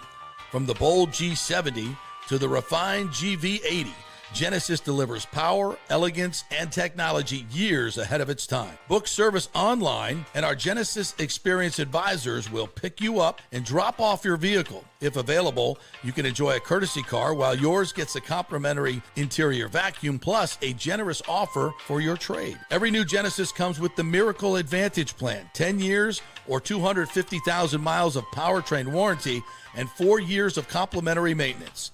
Visit us at 801 East Bears Avenue or online at genesisoftampa.com. Genesis of Tampa, luxury redefined. Italiano Insurance would like to congratulate the Bucs on their 50th anniversary season. And you know what? We've been here for every season and then some, over 60 years in business. We've seen some smart coaches with great game plans, but if you don't have flood insurance or business insurance, that's a terrible game plan. That could ruin you financially. You don't want to take that L. So call 813-877-7799 and let their friendly agents quarterback your insurance and save you big money. Italiano also sponsors our FSU report every week. So go Noles. 813-877-7799 or go to italianoinsurance.com. JP here for Riveters, our new official sports bar and grill of the JP Peterson Show. And just like our show, no BS, no corporate chain feel, just amazing, authentic folks serving great comfort food in a casual atmosphere at unheard of prices. Riveters is located just south of Raymond James and Steinbrenner Field on Dale Mabry, walking distance to the park, so free parking, great place for pregame and postgame. Let's talk about fresh food. Nothing is frozen. Burgers, wings, prime rib, roasted fresh daily, never frozen. That makes a huge difference. The mahi, the salmon, also super fresh. All our sauces are original recipes made in-house. Our Warhawk chili and fully loaded potato soup is made fresh in-house. It's the best food anywhere, served by people who actually care. Riveters on Dale Mabry, just north of 275, just south of where the Bucs and Rays play. We'll see you there. Are you looking to renovate your home, rebuild after the hurricanes, or build your dream home from scratch? Well, let me tell you about my friend Jason Fawcett and On-Site Construction. They have over 1,450 satisfied clients, 25 years of experience, over 500 designs, and a talented team of over 40 construction professionals. They believe building something exceptional begins by truly focusing on all the details, even the smallest ones. We understand that construction can be a daunting process, and we're here to make it as smooth and stress-free as possible. Quality is non-negotiable at On-Site Construction. We use the finest materials, employ the most skilled tradespeople, and adhere to the highest industry standards to deliver a product we're proud of and that you're going to love. Our project management is meticulous with a focus on completing projects on time and on budget. Your happiness is our primary driver. So give us a call at 813-579-5789 or check out our incredible website at onsiteconstructionfl.com. Are you having legal issues with a business partner or other legal business issues? The attorneys at Walters, Levine, and DeGrave can help. Call 800-616-0384 for a free consultation. At Walters, Levine, and DeGrave, we've redefined what a law firm can be with top-tier attorneys, personal service, and 26 years of success. From business law to civil litigation, we deliver smart, client-focused solutions. Walters, Levine, and DeGrave recently won a $6.4 million jury verdict from a large real estate developer, and they can win for you too. Walters, Levine, and DeGrave. Let's solve it together. Not attorney spokesman. For a free consultation, call 800-616-0384 or go to walterslevine.com. Offices Tampa, Sarasota. Let's go. Right now. Back to the show on FanStream Sports. All right, welcome into the JP Peterson Show as we roll on here live from Tallahassee. Come a little bit over further there. We'll just you got the camera. There we go. Our FSU insider Emily Peters is joining us here as we are going live from Bowden's here in Tallahassee. You've been here a few times, huh? Yeah, great spot. They open up at 11:30. By the way, if you're coming in town, stop by for lunch. Tell them JP sent you, or come by tonight. They have a live band going tonight. So get here early. It's going to be packed to get your tables. It's going to be an incredible show this weekend. How are you? I'm good. How Our are you? FSU insider, Emily Peters. Okay. I heard you got a tour of the new facility. It's a whole new thing yesterday. Yes. Tell us. I got a tour from the man himself, Michael Alford. Our good friend, the wonderful FSU athletic director, Michael Alford, was on the show a couple weeks ago. Yep. Said he might stop by today. Oh, well, I hope so. Yeah, we'll see. Anyways, well. He's got a board of trustees meeting, maybe a little bit more important. Day before game Yeah, day. you know. Probably has He's got some things to do. on. Yeah. But Yeah. I mean, this is the JP Peterson. I mean, It's right? the place to be. Come on. Come on, here we are. But no, it truly looks amazing. I was very cautiously excited about football season until yesterday when I stepped foot into the stadium. It made it all feel real. I was like, okay, we're about to play football. Yeah. And it looks gorgeous. Like when you walk in the general kind of walkways, it's so much brighter. It doesn't look dark and dingy. It's like the walls are brighter. There's a beautiful entrance. It's got the spear too. Yep. You've seen some. Yeah, it's really cool. Iconic entrance. That's Yeah. exactly what Doak was missing. And the one thing that Michael Alford said that he was most excited for fans to see was the bathrooms. It's not a trough anymore? No. Oh my God. No. And We I have was new a little bit- bathrooms finally. Yes, new bathrooms. I was a little bit taken aback when he said that was what he was most excited for fans to see. But I think And fans new are as well. bathrooms- Those are the Yeah. same bathrooms they had when I was a student here in the 80s. And, the whole stadium is still the old director set Mhm. underneath. But now it's at least covered up. We got new bathrooms, new concession bathrooms, areas. big. It's not just for the hoity-toities. They redid the whole thing. The whole entire thing. So, and a lot of the seats are a little bit wider. So, of course, that capacity went down a little bit. I know some people weren't super Yeah. happy about that, Yeah, but it's what it's it- more spacious. You'll definitely be more comfortable. And overall, the fan experience, Michael Alford put his heart and soul into the planning of this, the execution. And I mean, I've been up here a few times the past few months and kind of watching it come together and watching the final pieces come together. I know he was a little bit emotional talking to me Oh, I about bet. it just the last few years, seeing this all come together. And I mean, it's beautiful. It really is. Well, $265 million upgrade to the stadium. And yeah, they're going from, I think, 77,000 to about 67,000. And that, it's you don't want to lose the numbers, but we weren't averaging that many anyway. And it's all about money now. You got to get the premium dollars. You got to get the money to pay the players. You got to get the money to stay competitive. And there's a downside to it. Some people do get priced out. I get that. That's not great. But this is where college football is going. You can sit around and cry about it and lament some of the negatives, or you can lead the way. And that's what he's doing. And it's bold strokes and spending a lot of money, and there's a lot of resources. And now the team has to step up and play that way. Yeah. And They've that's got to exactly answer the what he bell. said. Was Yeah. just that he wanted to be one of the best stadiums in college football. So, kind of creating that space and creating that experience for fans was so important. And, he could have expanded it and squished people in like sardines, but then people are Right. going to complain about that. Exactly. There's no winning sometimes. It's all done though. It's all It's all finished. Yes, pretty much. There were Maybe some a few. people were a little. Are they going to get it done on time? Because Yeah. it's a hell of a project to do that while you were playing last year, and then get it finished this year with all the supply chains and issues that are going on. It's no small task to get it all done. So it's done.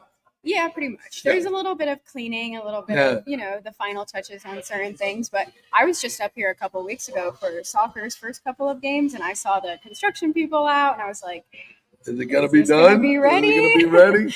But yeah, it's definitely looking good. All right. Have you heard anything about the players, where their heads at, what's going on? Everybody seems very cautiously optimistic. Okay. Like all of the All right. people that work around the stadium that I work with, everybody feels like there's kind of this pressure, kind of like you talked about earlier in the show. There's so much pressure, just the stadium aside. I mean, you're coming off a crazy year. There's this kind of weird excitement in the air, but it's not quite there yet, and you don't know what to expect. So I think people are trying to go into this open-minded. I think the players are probably trying not to think so much about all of that pressure.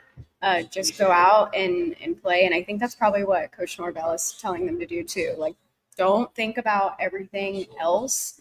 I know the weather could potentially be a factor tomorrow. Yeah, I haven't looked too much into that. I think it said 70% chance of rain, but that's I think it's every going day in down, the summer. actually, which Yeah. is good. And No, getting a the little bit future later. radar that I looked at didn't show any major line of storms or anything like that. But lightning delay, we don't need that. We don't need that. No, definitely not. But I know that's been kind of circulating, and Coach Norvell was like, we're not worried about that. We're not thinking about the weather. We're not thinking about all of these other factors. We're thinking about all the hard work that we've put in, and it's kind of the mindset you have to have, I guess. Well, the good news is, even though 2-10 is what it is last year, most of these players are new.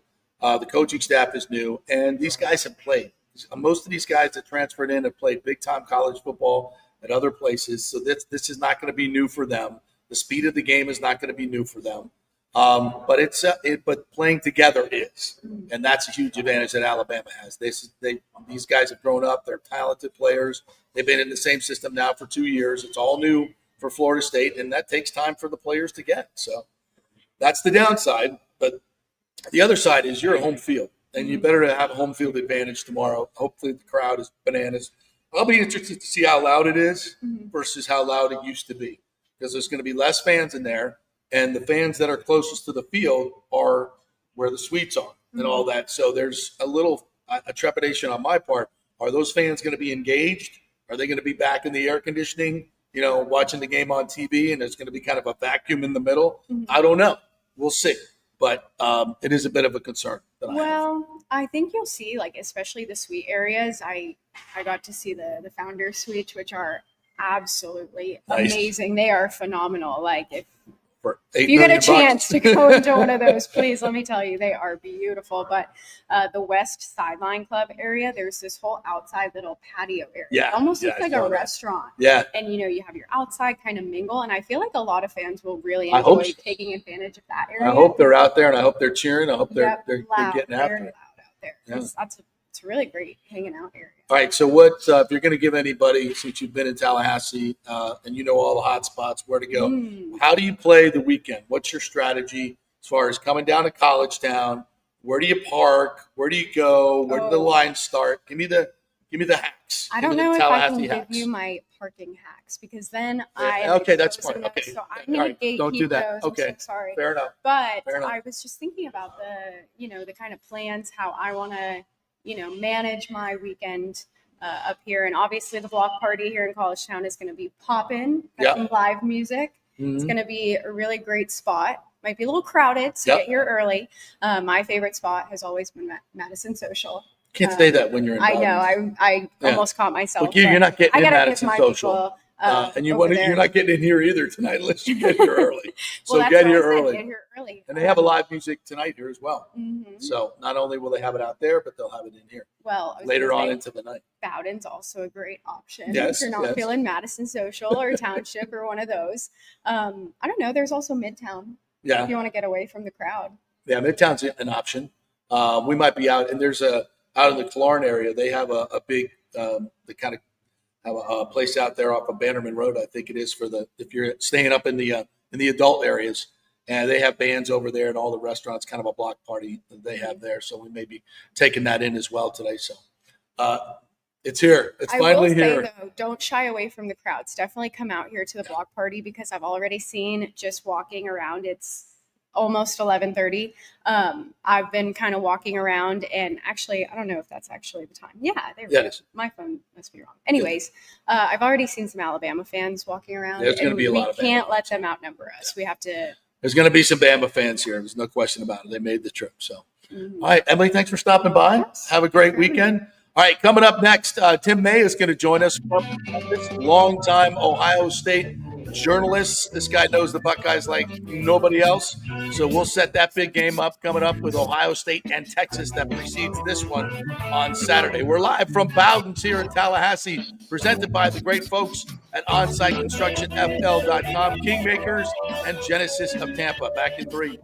JP here for Riveters, the official sports bar and grill of the JP Peterson Show. We're located just south of Ray J and Steinbrenner Field, so it's a great pre- and post-game spot, and the happy hour is amazing. Monday through Friday, 3 to 7. Check out these specials. $3 Bud Light drafts, $4 domestic bottles, $5 wells, $6 premium wells, $6 cocktails like margaritas. It's unheard of. And the Riveters food is freshly made daily. No freezers. Happy hour food specials include $3.50 tacos and barbecue sliders. $6 you get edamame or chips with the beer cheese, which is amazing. $8 buffalo chicken dip, my favorite. The truffle fries, chili cheese fries, also $8 at happy hour. As well as other specials throughout the week, including Taco Tuesdays, you get $3 tacos, and Wing Wednesdays, 7 o'clock to 1 a.m. in the morning, you get our amazing wings, 5 for $5, and $5 wells and wines. That's a good Wednesday night. So if you're tired of the preppy, overpriced, generic sports bars, come see the amazing, friendly bartenders and staff at Riveters, where customer service really matters. Riveters, just south of where the Rays and Bucs play. We'll see you there. Experience the art of driving at Genesis of Tampa, where luxury meets innovation and every detail is crafted for you. From the bold G70 to the refined GV80, Genesis delivers power, elegance, and technology years ahead of its time. Book service online, and our Genesis Experience advisors will pick you up and drop off your vehicle. If available, you can enjoy a courtesy car while yours gets a complimentary interior vacuum plus a generous offer for your trade. Every new Genesis comes with the Miracle Advantage Plan, 10 years or 250,000 miles of powertrain warranty and 4 years of complimentary maintenance. Visit us at 801 East Bears Avenue or online at genesisoftampa.com. Genesis of Tampa, luxury redefined. Italiano Insurance would like to congratulate the Bucs on their 50th anniversary season. And you know what? We've been here for every season and then some, over 60 years in business. We've seen some smart coaches with great game plans, but if you don't have flood insurance or business insurance, that's a terrible game plan. That could ruin you financially. You don't want to take that L. So call 813-877-7799 and let their friendly agents quarterback your insurance and save you big money. Italiano also sponsors our FSU report every week, so go Noles. 813-877-7799 or go to italianoinsurance.com. JP here for my friend Jason Fawcett, owner of On-Site Construction. They do residential and commercial renovations and new construction. As a leading home builder and general contractor, On-Site Construction prides itself on transforming homes through superior craftsmanship, dedication to client vision, and an unmatched commitment to quality and service. It's about building relationships. We take the time to understand our clients' needs, preferences, and budgets so that we can deliver a personalized experience tailored to their unique vision.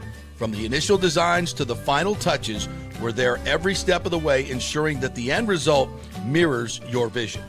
Here are some testimonials from happy customers. G. Gibson says, no hidden costs, very honest, reliable, creative, and communicates well. Reasonable and fair with their pricing, no hidden costs. C. Smith said, did not disappoint. I'm very happy with the work. This company really cares and will take care of it. So if you're just thinking about building or renovating, give us a call and let's see what's possible. 813-579-5789 or check out our website at onsiteconstructionfl.com. Are you having legal issues with a business partner or other legal business issues? The attorneys at Walters, Levine, and DeGrave can help. Call 800-616-0384 for a free consultation. At Walters, Levine, and DeGrave, we've redefined what a law firm can be with top-tier attorneys, personal service, and 26 years of success. From business law to civil litigation, we deliver smart, client-focused solutions. Walters, Levine, and DeGrave recently won a $6.4 million jury verdict from a large real estate developer, and they can win for you too. Walters, Levine, and DeGrave. Let's solve it together. Not attorney spokesman. For a free consultation, call 800-616-0384 or go to walterslevine.com. Offices Tampa, Sarasota. Let's go. Right now. Back to the show on FanStream Sports. All right, welcome back to the JP Peterson Show. As we're coming to you live from Tallahassee here at Bowden's Restaurant in College Town, the heart of all the happenings here as FSU gets set to host number 8 Alabama in a huge opener, 3:30 tomorrow. And, of course, the game that precedes that is a little tilt up in the horseshoe. You might be interested in it as Ohio State takes on Texas. And joining us now, man that's been covering the Buckeyes program for over, 40 years, the great Tim May. What's up, Tim? How are you? What's up? I think the stock market, I hope, is up. Number two, the temperature is down. It's not going to be 90. It's going to be like 68 or 70 at kickoff. Oh, nice. That's fantastic for the last week of August. Are you kidding me? That's fantastic for the last week of December, for that matter. But yes, absolutely. But yeah, I mean, it's without a doubt, what a fantastic tilt. And I think what makes this game very interesting to me, at least, and before y'all even ask me a question, is that this game is more like an exhibition. It's not a preseason game, but this game, barring one of these teams blowing out the other one, I think this is just where you let it all hang loose. These are totally different teams from the last time they played 8 months ago in so many ways. And I truly believe these teams have a great shot of playing again in December or January. So it's pretty much barring a blowout. I'm not sure this is going to have the result is going to have much of an impact on either one of these teams in their future. So you can let it all hang out, right? Why not, right? Yeah, and I think that's a good point that, this is a week 1 matchup between number 1 and number 3. Obviously, we know the history. They met last year. They were both playoff teams last year. One team won the title. That team knocked the other team off out of the playoffs. And now going into week 1, it's a week 1 matchup, which is not common for a 1 versus 3 like this. Right. But I think the important thing to remember is for both sides, a loss in this game does not automatically exclude you from another playoff appearance. And I think that's maybe the best thing about this is, years ago, the way college football was put together and the rankings and the polls, you lose the game in week 1, you know what? Your season's over. Or that was the common thought. Your season's over. What do we got left to play for? That's the great thing about how it's structured now is that whatever happens in this game, there's probably going to be a rematch. Like you said, they could meet again in December. And that, to me, just builds more excitement for a matchup like this. What do you think, Tom? In 2005, the first time these teams ever played, are you kidding me?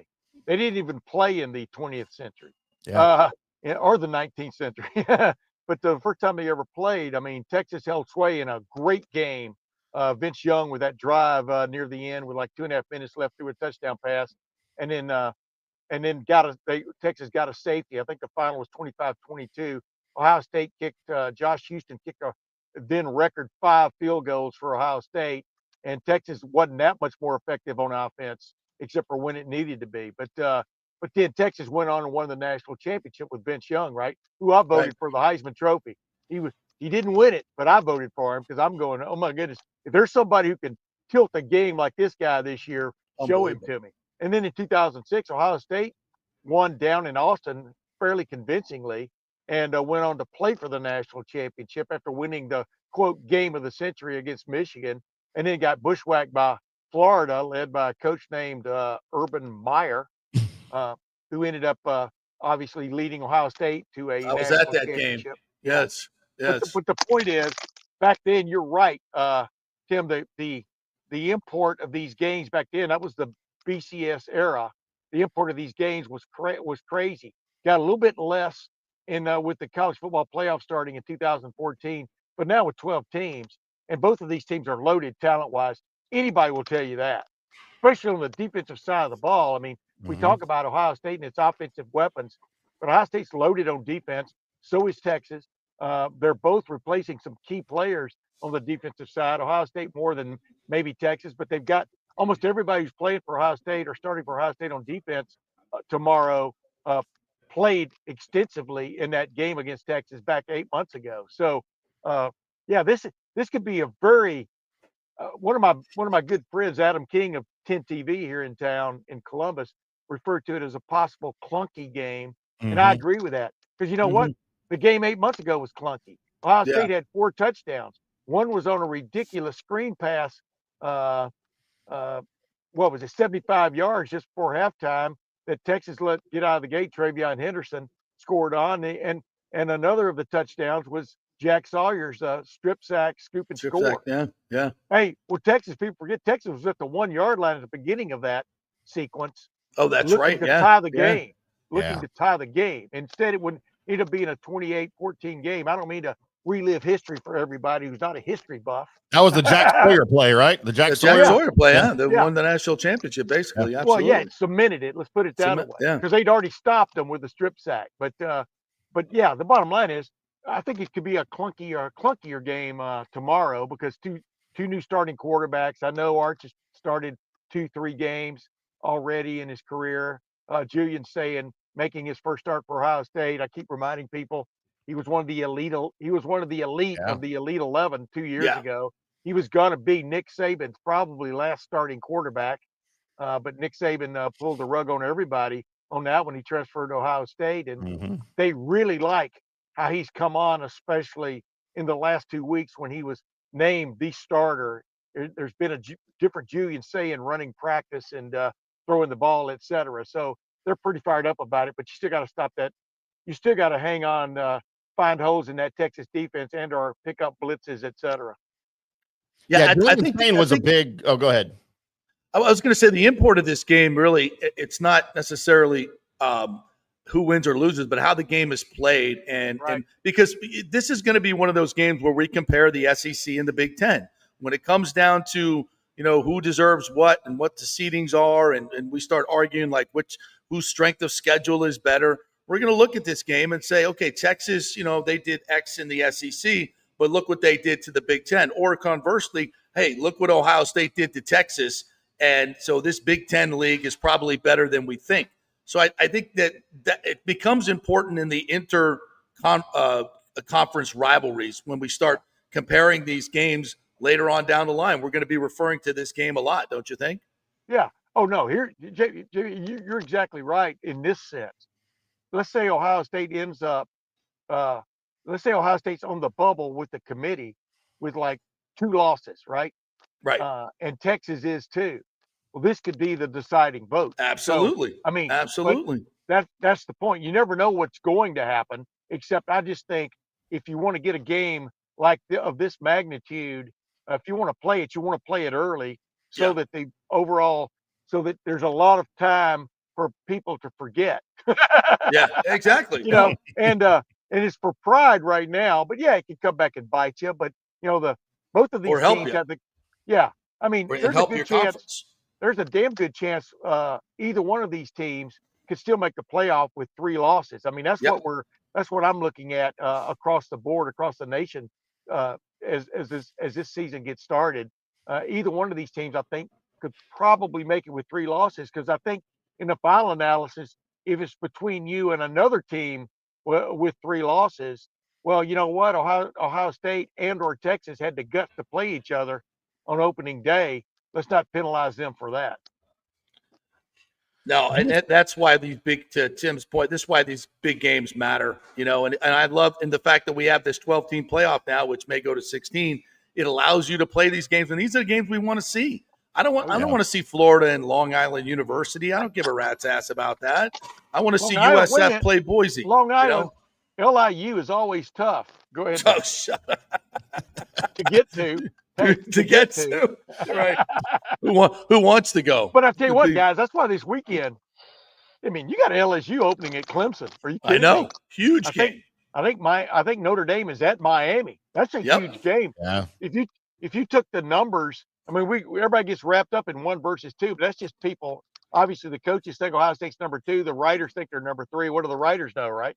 Yeah. But if you just take the numbers off of it, these are 2 very talented teams, but so are those other teams I just named. I mean, Notre Dame was a hell of a team last year. I think they've got. It's going to be interesting, their quarterback situation with C.J. Carr, Lloyd Carr's grandson playing. But I mean, and of course you got Carson Beck down there trying to resurrect his career. So, I think there are quite a few intriguing games this weekend. This just happens to be grabbing the headlines because of some poll vote. But there's a lot on the line in terms of pride on this opening weekend, which is cool. So, Tim, you mentioned at the beginning here that, of course, these are 2 somewhat new teams, a lot of roster turnover from the playoff game last year. They're both ushering in new starting quarterbacks. Do you think the infamiliarity or unfamiliarity with both teams, do you think that favors one or the other, or one unit or the other, offense, defense on either side?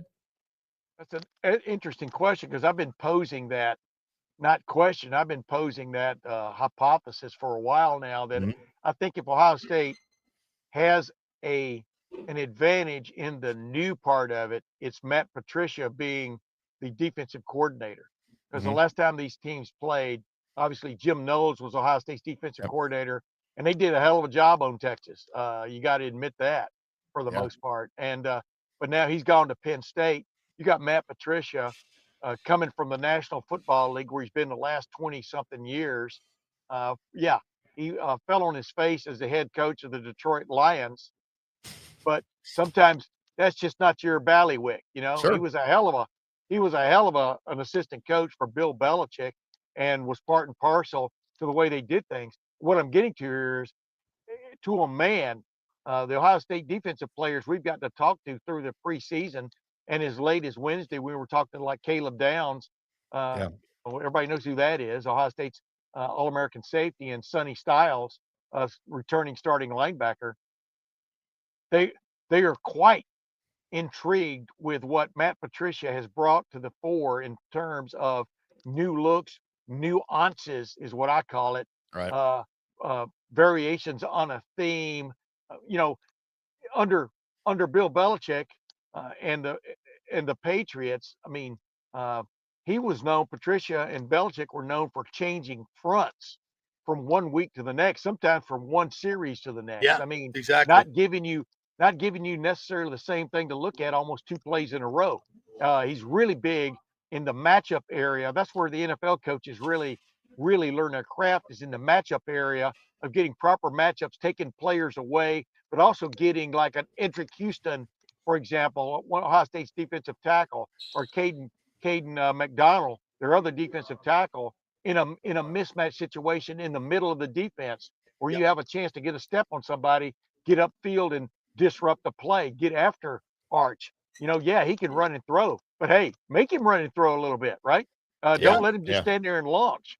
That's what is intriguing about this game, fellas. You know this. Both these defensive coordinators are going to be sending. They're going to be sending missiles at the other team. The other team's offensive fronts handle this, and that's the one interesting thing about this game that's missing for Ohio State from the last meeting was Quinshon Judkins, who had 3 touchdowns in that game, by the way, and Travion Henderson were both great. No, Quinshon had 3 touchdowns against Notre Dame. I get those 4 playoff games all mixed up in my head. There's a lot of bunch of them. There's a but lot the of point them. was, they were both ruthless. Not were good. They were ruthless at picking up blitzes as running backs. Well, James Peoples, C.J. Donaldson, the transfer from West Virginia, and by the way, young little running back named Bo Jackson. Will they be capable? Will they be willing to do the same thing against a really good defense, like with Anthony Hill coming at them downhill? Pardon the expression.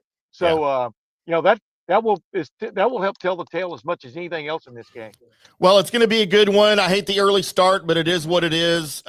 We hope for an epic game, 1 versus 3, and we'll find out later in the year what kind of implications it has on the playoffs for both teams. Tim, you're looking at the wrong poll, man. It's 1 versus 2. All right. All In the Come right. on, the coaches game of the poll. century. Why Okay. wouldn't you, if you're gonna be about hyperbole at this point Right. in the week, why wouldn't you be all in on hyperbole, which is 1 Spoke- versus 2? Spoken like an Ohio State fan for sure. I get it. There you go. Tim, you want to give us a little preview of what's happening on the Tim May Show a little bit later today here on FanStream Yeah. Sports? Yeah, I'm going to have Kirk Bowles been covering Texas as long, if not longer, than I've been covering Ohio State. He's now with the Houston Chronicle. I'm going to have an interview with him. We're going to have something, it looks like, from Urban Meyer talking about the game and maybe a couple other surprises. But we're really looking forward to this pregame Tim May Show. It should be fun. Well, there you go. We appreciate you popping on with us, Tim. The Tim May Show featuring Clay Hall, former longtime TV guy here in town, and he and I are having a blast teaming up together for the first time. Before, about 2 months ago, we were rivals. Yeah. Well, I've been, of course, following along your show, obviously, and helping out with editing and stuff. And it looks like you guys are having fun. It just looks like you guys are little kids in there having fun in the broadcast room by yourselves. It's amazing. That's what we do here. The show needed editing more than the Tim May Show. I'm with you, brother. We appreciate you, Tim. We call you the chopper. No, I'm just joking. I do. I chop it all up, don't I? Well, we're live from Tallahassee. We're live from Columbus. We're live from Dallas, where it's all happening in college football. I was at USF Boise State last night. We're going to have it covered, folks, stem to stern, all year long college football here on FanStream Sports. Tampa, Ohio, Dallas, all of it. Thank you, Tim. Appreciate it, buddy. Oh, yeah, man. What a game, man. Boise State thought they had him going, right? Oh, not so fast, my friend. USF said, let's throw the ball. What the hell? Not so fast, my friend, as my friend Lee Corso would say. Exactly. Not so fast. All right. Thanks, Tim. Appreciate it. See you, fellas. All right. Well, before we go, How about that? We got it covered, bro. I mean, the biggest games, we got right to the source. The best information, you're going to get it right here on FanStream Sports. By the way, he didn't promote this as much as I would have. His Urban Meyer is a one-on-one interview with Tim and Urban later on that was pre-recorded about this game. Yeah, so Tim and Urban recorded interview will be broadcast a little bit. We'll put it out later today on FanStream Sports Ohio. You guys should go check it out. If you're a Buckeye fan, you can slobber all over that one. Yep. Absolutely. Hey, let's get to some of our commenters who it's been so rude to ignore today. Michael LaRue says Jerry Jones is a clown. Michael LaRue don't know football then. I'm sorry, Michael. After running your mouth, it's time to walk the walk, Castellanos. He also says, ain't that the truth? We'll see. He's got it back.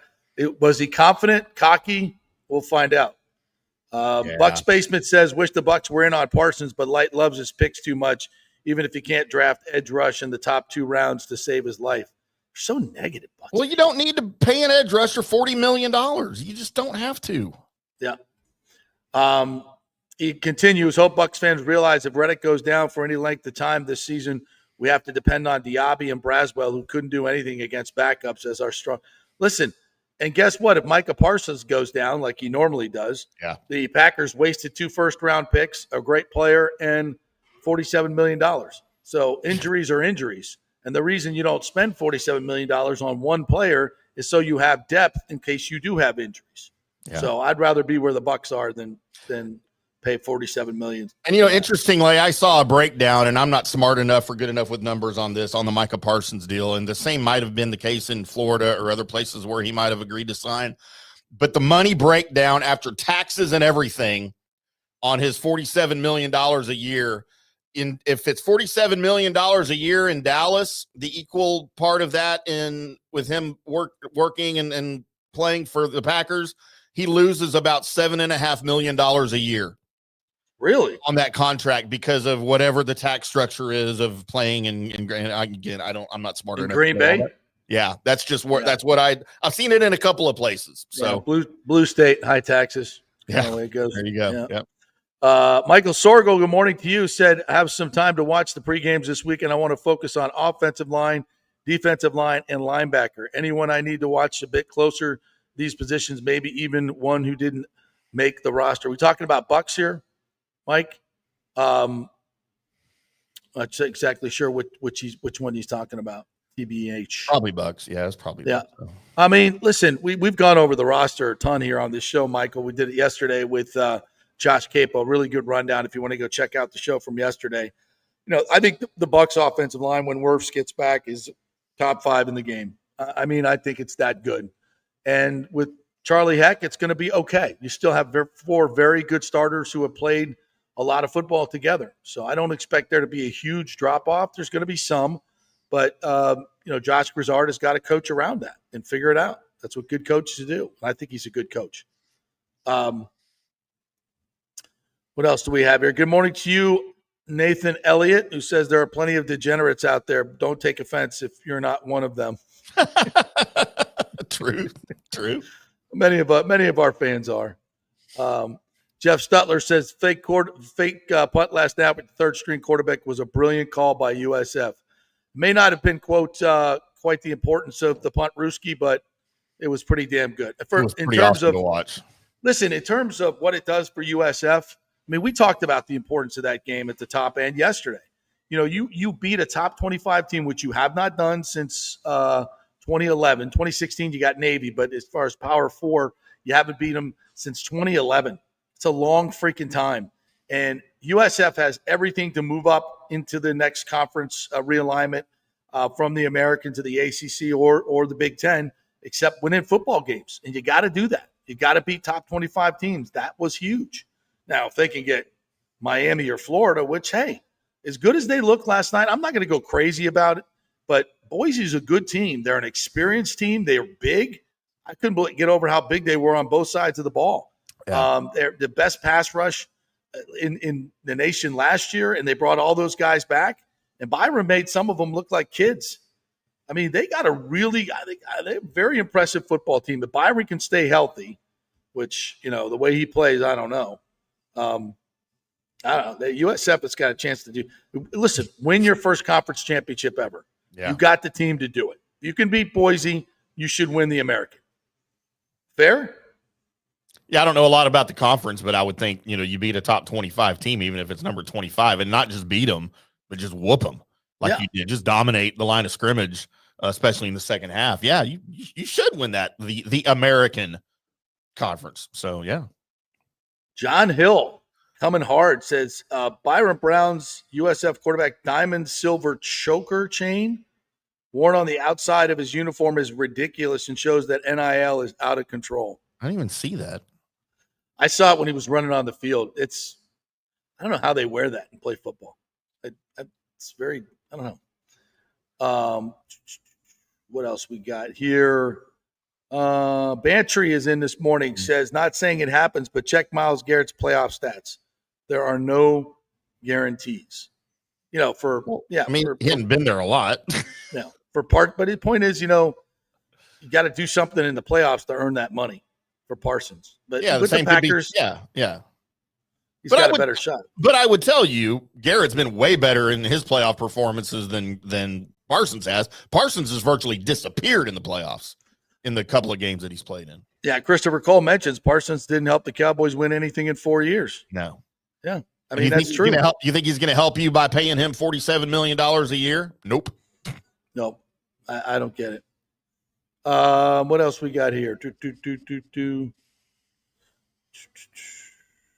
Christopher Cole, USF snuck the backup quarterback on the field for the fake punt, and Boise State missed it. Yeah, I was surprised they missed that because they were completely caught off guard.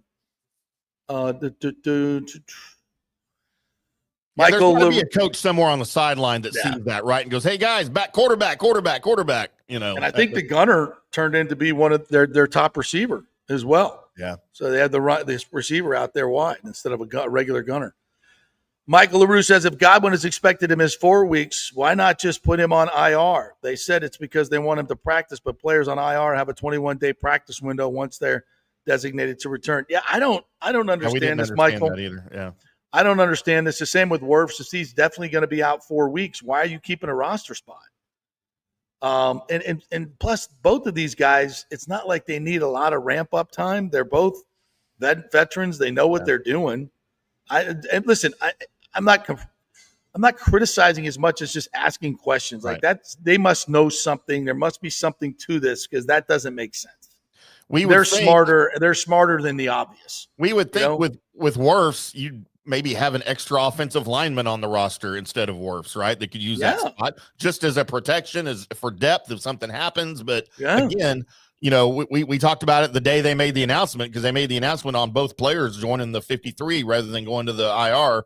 That those spots could be used, we think, better than that. But again, we don't question what Jason Licht's doing. Yeah, there must be something that they know, because it seems like an obvious criticism. And again, they're smarter than that, and they know more than us. Yeah. If it was an organization like the Cowboys, you didn't know what the F they were doing, I would question it. But I have to, with this organization, they've earned the trust that they know what the hell they're doing. So Rick says, JP takes his shirt off tonight. A Tallahassee police issue a silver alert. 911. What's your emergency? There's an old lady topless at Bowden's waving his arms, imitating Foghorn Leghorn. Rick, you just made me spit my coffee out. Rick, that's a classic right there, baby. That's a classic. Just spit my coffee out all over. Sports Pat says, is this a sports show or an FSU show? Go Gators. Sorry, Pat. You're right. We haven't talked about the LIU Gator game. Listen, when you play somebody, we'll talk about you. But since you're not playing anybody, you don't get any run. Is that fair, right? So Scott Carter will join us next week when they play a real game. I mean, we had a couple of Urban Meyer references. What more Gators do you want? Exactly. Come on.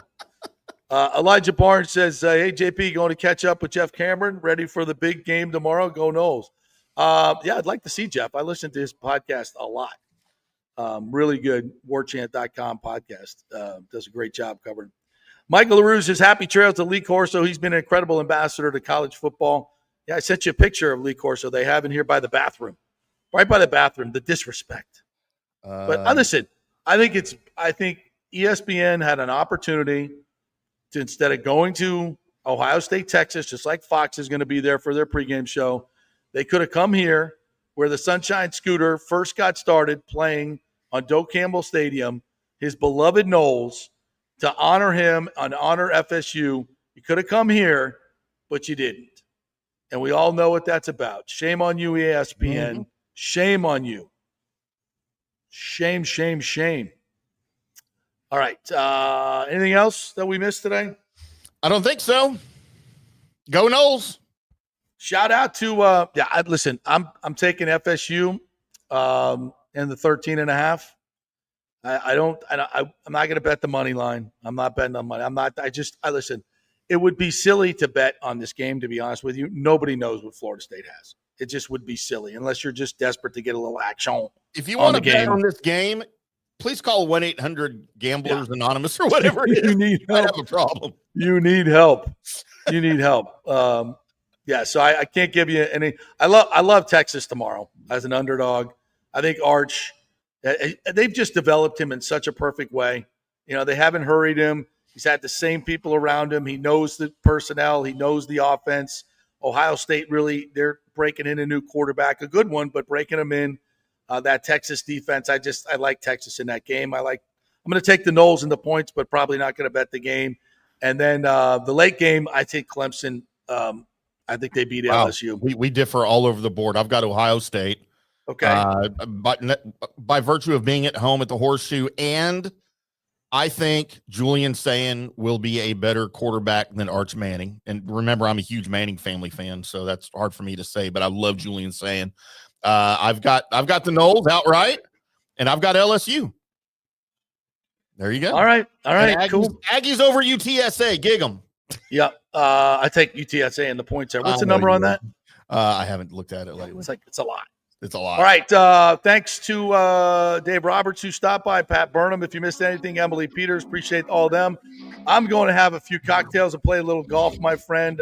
Keep an eye on our social media. I'll bring you all the happenings here. We'll be up at a Champions Club tomorrow watching the game. So go Noles, and we will see you on Monday.